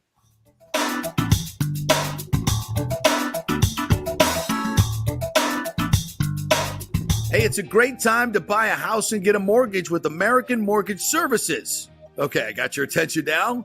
But JP, rates are at 8%. That's true, but I spoke with our friend Scott Fitzgerald at AMS Tampa, and this is what smart people are doing. Rates peaked at 8% last month, but they've come down, and AMS recently locked some folks in the high sixes. Prices have also stabilized or dropped in some areas. So if you're going to eventually buy, now is the best time to get the house you want. Fitz will get you the best rate out there, shopping it around to dozens of lenders. And when rates come down in a year or so and the frenzy begins again, prices go bananas again, you will already have the pick of the litter. Then he will refinance you and keep costs at nearly zero, because that's what they do at AMS Tampa. You're back at 4% in the house you wanted while others fight the frenzy. Be smart. Stay one step ahead. Email Fitz at scott@amstampa.com, scott@amstampa.com, or call 813-294-7595. Scott Fitzgerald, NMLS 386722, American Mortgage Services, 1000 North Ashley Drive, Suite 1020, Tampa, Florida. All right, this is for all you guys who don't want to go to the gym and do 5,000 crunches. At Bay Area Modern Medical Center, you can get on the new True Body machine where you can reduce fat and tone up your muscle. It's like doing 54,000 crunches in just 15 minutes. Define your body as you see fit. True Body offers personalized muscle stimulation that delivers the equivalent of those 54,000 crunches in just 15 minutes. Just get in touch with them at Bay Area Modern Medical Center, BAMMC.com. Chris Lugo and the team over there will set you up on True Body and get amazing results. Non-invasive with comfortable and little to no pain and zero downtime. You can isolate and target those areas that you want to improve and treat multiple areas simultaneously. It's an amazing machine, so check it out at Bay Area Modern Medical Center, BAMMC.com. Everyone knows Italiano Insurance is your go-to for home insurance, but they also have an amazing team that focuses on business insurance. Yes, your business is most likely your biggest asset, so make sure you have the right coverage at the most competitive price. And if you started a side hustle recently, don't forget you need business insurance, because if you get sued in this over-litigious society we live in, you could lose all your personal wealth. So get that business insurance. And for the best customer service, always choose Italiano. My representative, Charity, is amazing. I called her late on a Friday because my insurance was going to lapse. She stayed late until the job was done. You just don't find that anymore. Give them a call, 813-877-7799. That's 813-877-7799. Italiano Insurance. JP here for Extravaganza Productions. You know, I've worked with these pros on so many big and small events. They recently did the Kappa Alpha Psi Grand Reunion, the Tampa RV Show Exhibit. They did the Skills Center opening of Tampa Bay. They can do those small events. They do the biggest of events. So if you were thinking about planning a meeting or special event, call the talented staff at Team EPI. They will give you a free creative meeting if you mention the JP Peterson Show. They will provide you with an exceptional experience. Heck, they'll even show you their huge warehouse with great props. Anything you want. They'll do it on time and on budget. You can reach them at their Tampa headquarters at 813-621-4700 or go to extravaganzaproductions.com. Tell them JP sent you. Let's go. Right now, back to the show on FanStream Sports. To the JP Peterson Show as we await JP Peterson. Open phone lines out there. 727-255-0391. It's 727-255-0391. I'm your host, Peter Blake, along with the great JP Peterson. Open phone line to talk about your Tampa Bay Buccaneers. Where do you think they're going? 8 days away until you hear this sound. Ooh, that's magical. Thank you very much. I appreciate that. And, of course, being out there, you got a chance to cover the USF spring game. Not a lot of fireworks there. Trick play by Sean Atkins to get them on the board, but got a chance to talk to the coach and also got a chance to talk to the tight end. Before we get to that, though, we opened up the phone line, so let's go out to Alex here. Stand by. Go ahead, hook up my phone line here as we were on commercial break. Alex, welcome to the JP Peterson Show. What do you want to talk about today? What's up, Alex?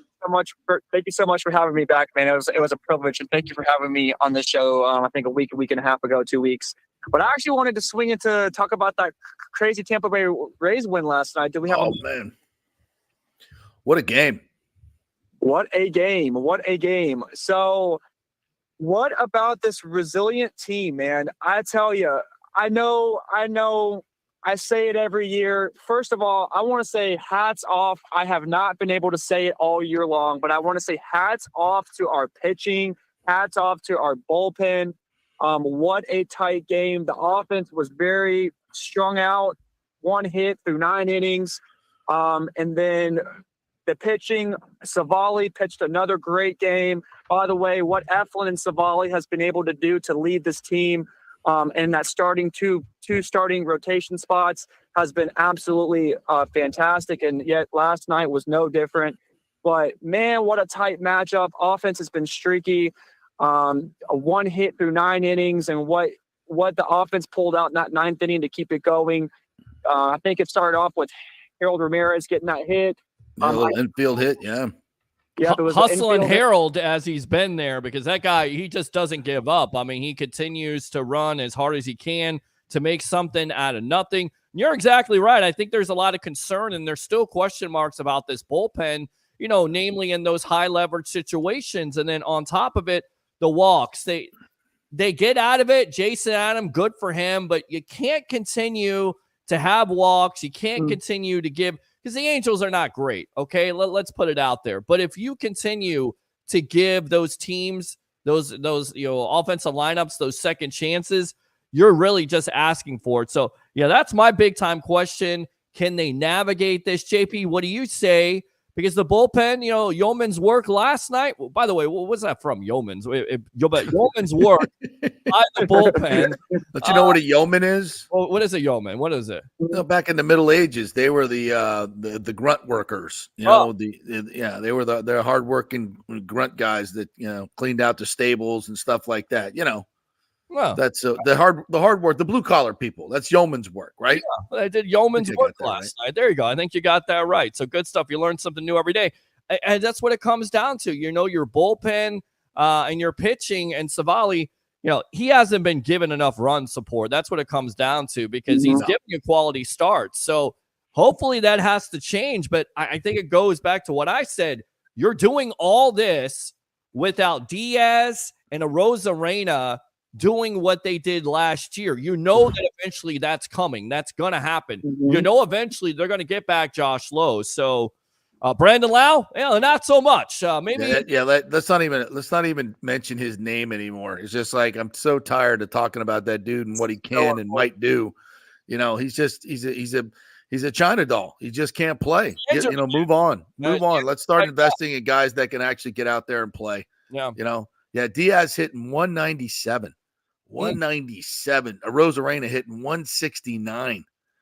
Palacio 270, Paredes 258, Ramirez 254, Rosario, who's been like a godsend. It's just he played second last night. Let's keep him in trade Brandon Lau. Do whatever you got to do. Rosario's the guy. He hustled out of the box last night to get that game-winning RBI. Had the big hit in the 9th inning, I believe it was, to keep the rally going. He's a player. I love him. Series hitting 220. That's just not good enough. Meade's at 237, Pinto 241. I mean, the batting averages are just, and I know that's not the end all be all, but it's indicative of where the offense is at right. And the offense last night was dreadful. There were one hit through the whole freaking, as the older lady behind me at the play last night said, they stink. They stink. The offense stinks. You talk about strung out. I think a lot of the fans last night were strung out because they were trying to get some hits. They were trying to pray for some hits against an Angels team that they're not going to be good this year. I mean, they lose Ohtani, they're not going to be good. So a couple things I want to add to you guys too as well as I told Peter on his show as well, and JP, I'll say the same things to you, my friend. I really think if this team can really stay above 500, we really do have a good chance. Last night, I'm telling you, there's just these small little instances, just like everybody wants to blame Pinto for the wild pitch. Nah, Pete yanked that pitch in the dirt. I think Pinto Pinto did a great job all night keeping everything in front of the plate. But it's just these small little quirks that I think this team needs to work out, especially with Fairbanks not being the Fairbanks that we know. And I think that's the small things. But hats off to that bullpen, man, because getting the bases loaded And with Mike Trout in the middle of that lineup and Mike Trout getting him to get that fly ball out, which hats off to Siri for the amazing game-saving catch out there in center field. And to come out and only get one run and keep the game going, it's small little things. And Cabby, let's talk about Cabby for a minute. Cabby's been lights out. These guys hitting balls, man. Joey Cowboy is what we call him. Joey Cowboy. Yeah, Joey Cowboy. We call him that. Alex, thanks a lot for the call, man. Thanks, I appreciate it. Absolutely good stuff there. Open phone line, 727-255-0391. It's 727-255-0391. You're on the JP Peterson Show here live on Facebook, YouTube, Instagram today, and Twitter. Just blowing up right now. Yeah, the numbers are ever growing. What else did we want to get to today? Would you talk a little USF football? Yeah, I got some sound of yeah, go ahead, throw that up there. Yeah, let's hear from Alex. Let's go out to Golish on his quarterback play here on the JP Peterson Show. I know you haven't seen the film on this game, but your initial reaction for your rest of your quarterbacks today with their play. Yeah, I try not to be overly critical, just standing out there behind those guys. It's a little bit unique, right? Like we scored 10 points on one team, 7 on another, and normally you'd be like, man, what in the world happened? But you're mixing and matching so many guys, and Byram and Bryce are both captains on both teams and drafted their own teams. And so there's a mix and match of ones and twos, so it's really hard to, I would say make a true evaluation. Obviously, you're going to watch it and you're going to coach through every single play in terms of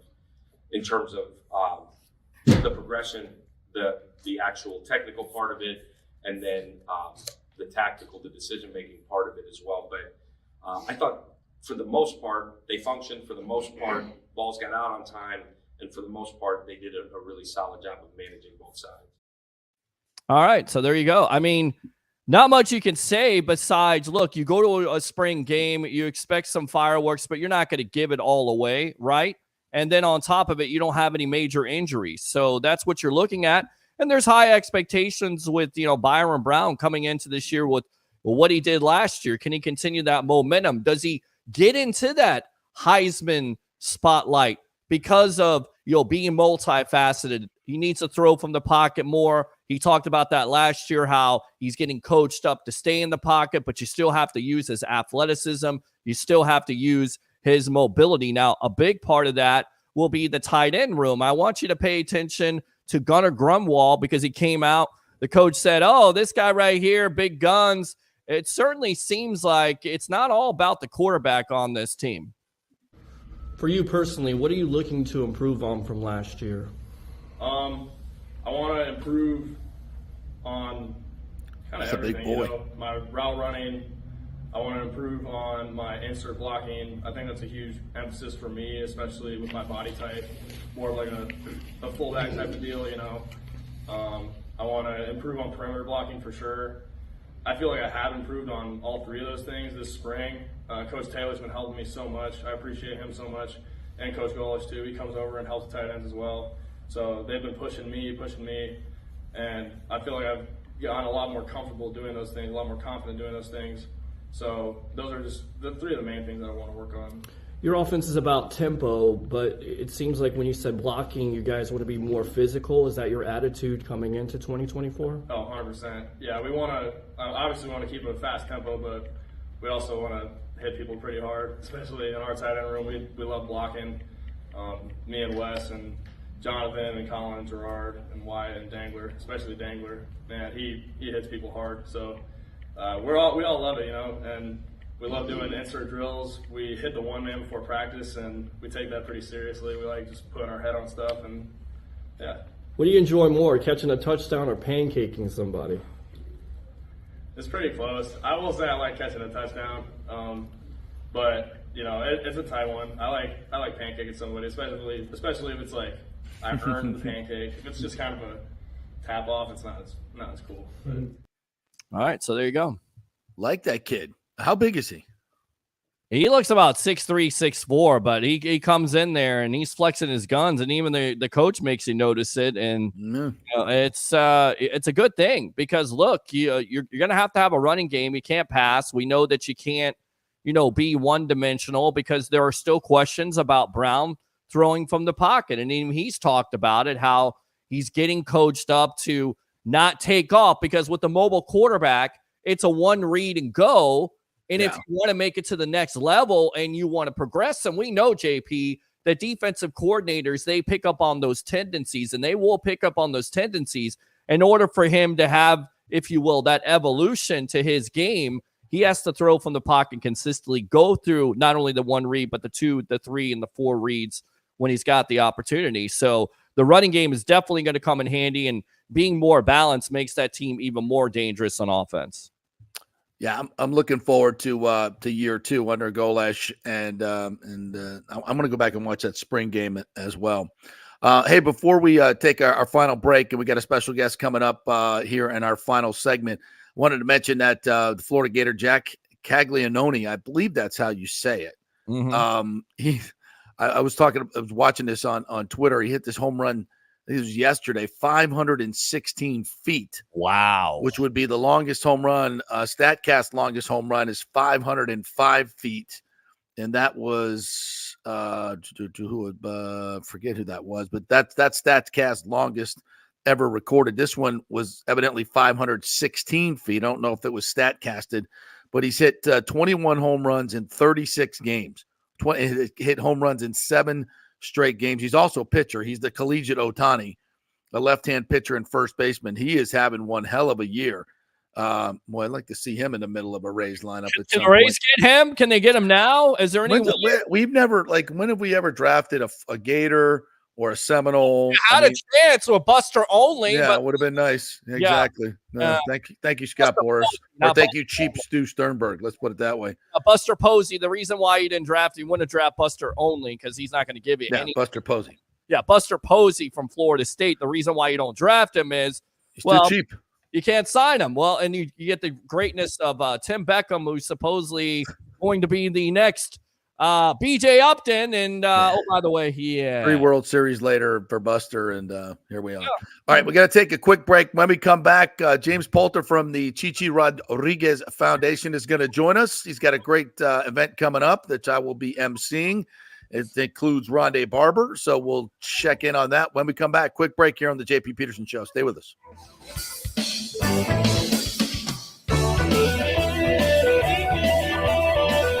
JP here for the Jeeves Law Group and my man Scott Jeeves. If you're going to hire an attorney, do you want some guy looking for a quick settlement and a quick buck, or do you want an attorney with some chops? Scott is a board-certified civil trial lawyer and a certified circuit court mediator. Been practicing in the Tampa Bay area for over 30 years. He is a peer-reviewed AV preeminent-rated civil trial lawyer. They just don't hand out those classifications. He's been the lead class action counsel on many complex consumer protection cases and has handled hundreds of serious personal injury cases. He's dedicated his career to protecting injured victims and is committed to vigorously representing you. We're local, we're trusted, and we get results. Personal injury and personal attention. Call for a free case evaluation. That's 888-9-JEEVES. That's 888-9-JEEVES. The Jeeves Law Group.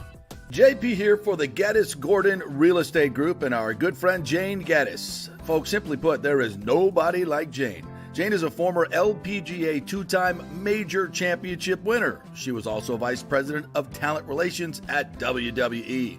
She also has a law degree from Stetson. So if Jane can drain a 10-footer to win the U.S. Open and stare down Hulk Hogan in the boardroom, you want Jane on your real estate team to not only negotiate the best deal, but find you the perfect home or investment property. And when you work with the Geddes Gordon Group, you become part of the real estate family and get concierge services that include expertly staging, marketing, and preparing your home for sale. Advice on golf properties. Hey, you might even get some golf tips. Many of their clients become friends long after the sale or purchase is completed. It's all part of the deal. So if you're looking for that perfect home or investment property or trying to get top dollar for your home, go with Jane Geddes and the Geddes Gordon Group because there's nobody like Jane. Call 813-485-6808 or go to geddesgordon.kw.com. That's GEDDES Gordon.kw.com or call 813-485-6808. Everyone knows Italiano Insurance is your go-to for home insurance, but they also have an amazing team that focuses on business insurance. Yes, your business is most likely your biggest asset, so make sure you have the right coverage at the most competitive price. And if you started a side hustle recently, don't forget you need business insurance, because if you get sued in this over-litigious society we live in, you could lose all your personal wealth. So get that business insurance. And for the best customer service, always choose Italiano. My representative, Charity, is amazing. I called her late on a Friday because my insurance was going to lapse. She stayed late until the job was done. You just don't find that anymore. Give them a call, 813-877-7799. That's 813-877-7799. Italiano Insurance. Let's go. Right now, back to the show on FanStream Sports. All right, welcome back to the JP Peterson Show, brought to you by the great folks at Extravaganza Productions. Paul Thomason and the crew over there. They do all the big charity events, the sporting events. They are the production team that gets it done on time and on budget. Great folks over there. Get a free creative meeting by mentioning the JP Peterson Show. Just go to extravaganzaproductions.com, contact them through the website, and tell them JP sent you. Yes, I do a lot of events with Extravaganza Productions, including this one coming up next week. It is for the Chichi Rodriguez Foundation, and James Poulter joins us right now, is the CEO of the Chichi Rodriguez Foundation that has been doing tremendous works for our youth, with our youth for a long time. James, good morning to you. Thanks for joining us. How are you? Yeah, no sound. We can't hear you. See if your microphone, engage that microphone for me. Try it one more time. Yeah. Yep. I'll tell you what we'll go ahead and do. We will go ahead and try to come back to him. Yep. I'm going to go to that. There we go. And then let me see. All right, let's try this again. Stand by. The great technology. I think we got him now. Are you there, James?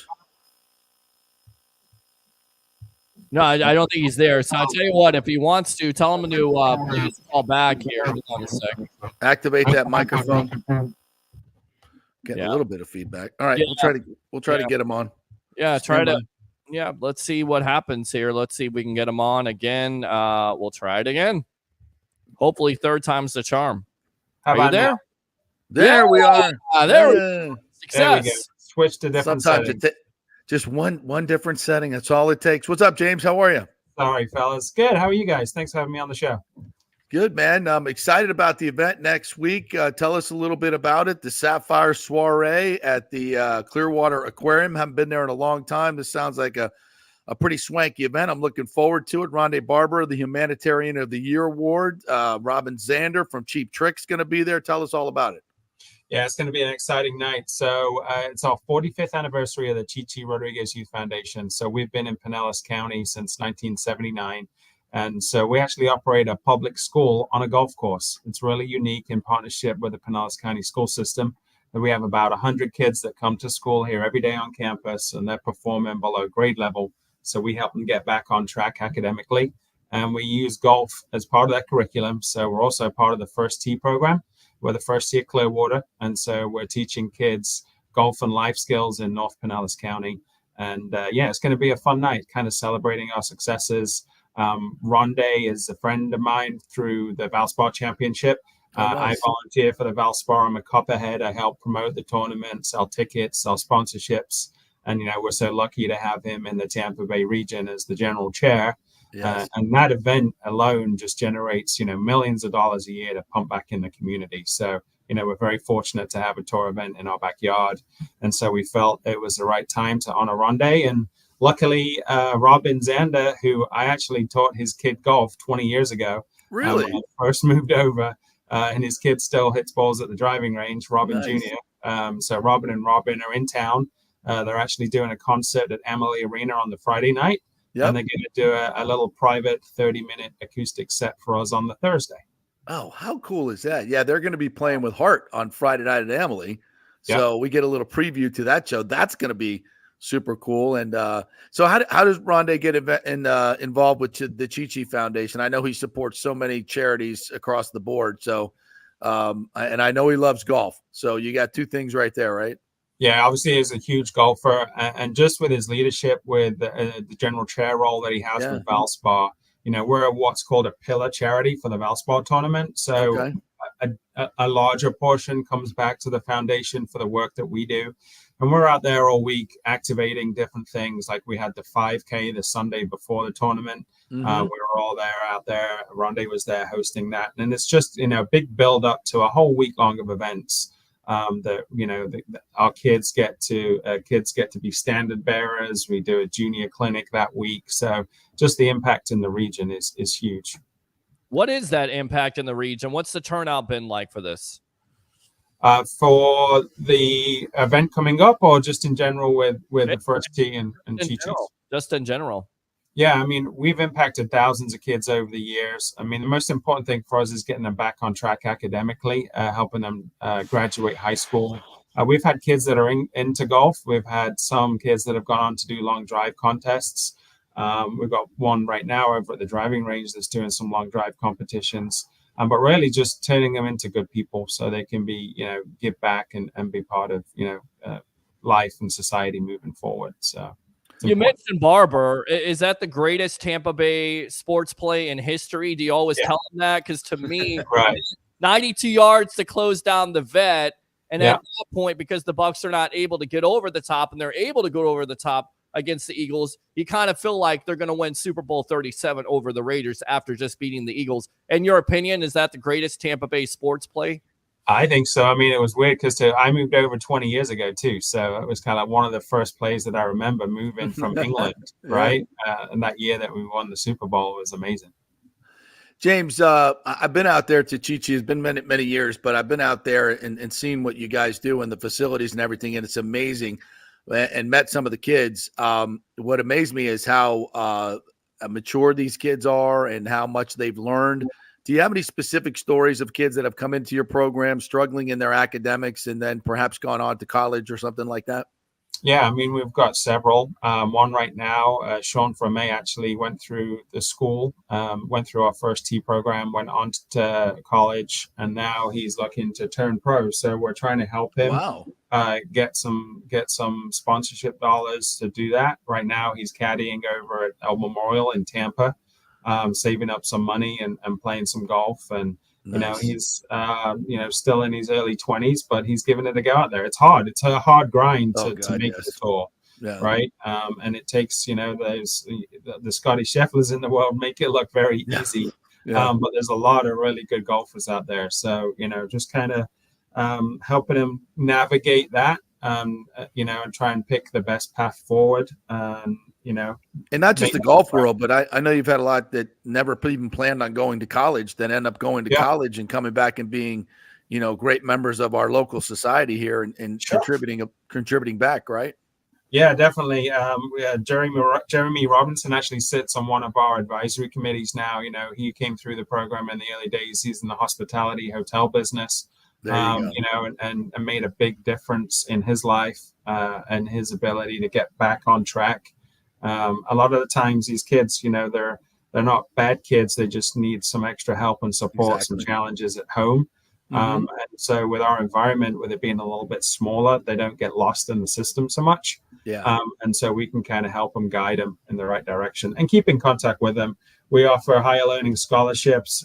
We offer, they can come back and we can help mentor whenever they're in town or even if they're still living here. So we never, it kind of sounded like, say, once a Chi-Chi kid, always a Chi-Chi kid in that respect. Yeah. You have any Chi-Chi stories? I think, what is he, 88 now? Yeah, he's 88. I mean, I think some of the Chi-Chi stories for me, like, meeting him for the first time 20 years ago is, very memorable. But I watched the Masters with him a couple years ago. Wow. And that was a really cool experience. You see those pictures that kind of pop up every year of like, him and the caddy, like the coolest caddy, Masters picture, and the stories of him drinking a bottle of liquor the first time he played, and it was the happiest 83 he's ever shot. Those things did happen, right? I mean, yes, they did. They were real. He's one of a kind, man. But just his passion for helping kids and the community is what I know the most about Chi-Chi. Yeah. Well, it's a great program. Tell everybody how they can get. Do you still have some tickets left for We this? do. I know it's Individual tickets are still available. They're $500. Best way is so you can reach myself, James at chichi.org, or our community liaison, Laura Toby at laura@chichi.org, and we can get the information. So it's next Thursday, April 25th. We're going to do a happy hour starting at 6:30. We're going to do a dolphin presentation at the aquarium. And then everything, food and drink included. We'll move inside, short program, auction. Everybody will have a good time. And if you haven't been to the aquarium recently, it's worth checking out too. I mean, they've done a lot of really cool improvements down there, and it'll be a beautiful evening. So hopefully people can enjoy it. You get to see the dolphins. You get the aquarium. You get a cheap trick show and Robin Zander. You get Rondé Barber. Yeah. I might say something stupid or funny. So it sounds like a magical night. I can't wait. I'm looking forward to it. And it is for a tremendous, tremendous cause. You guys really do great work. So many charities, they do great works, but you really, I've seen what you guys do on a real basic level, and you're really, really helping kids, changing lives. And I think it's super important. So if you're looking for a good night out, folks, please, James at chichi.org. That'll get you in, and then come say hello to us at the event. It'll be fun. Thanks, James. Appreciate it, buddy. Appreciate it, guys. All right. Have a good one. Yep. You too. I remember the first time I met Chichi was probably at the Outback Steakhouse Pro-Am. He used to come playing that all the time, and also out at the facility there. And he truly does love kids, and he comes from absolute abject poverty. And to play in the Masters and play on tour is just one of the great stories, and always loves to give back. It's a great organization, one of our best charities around there. So if you're looking for a good time out, that's the way to do it. All right, Peter, great show today, my friend. Well done. Yes, sir. Thank you very much. Our first Instagram out on the show. So, hey, follow our Instagram page so you'll get a notification each and every day when the show goes live. And drop in and say hello and participate. You can do that as well on Instagram. Good job, buddy. Our thanks to David Zimroth, Coach Z, who joined us, Brian Bradley, live from Amalie Arena, JC Allen, and, of course, James Poulter. Back with more fun and frivolity tomorrow on a Thursday here on the JP Peterson Show. We'll see you then.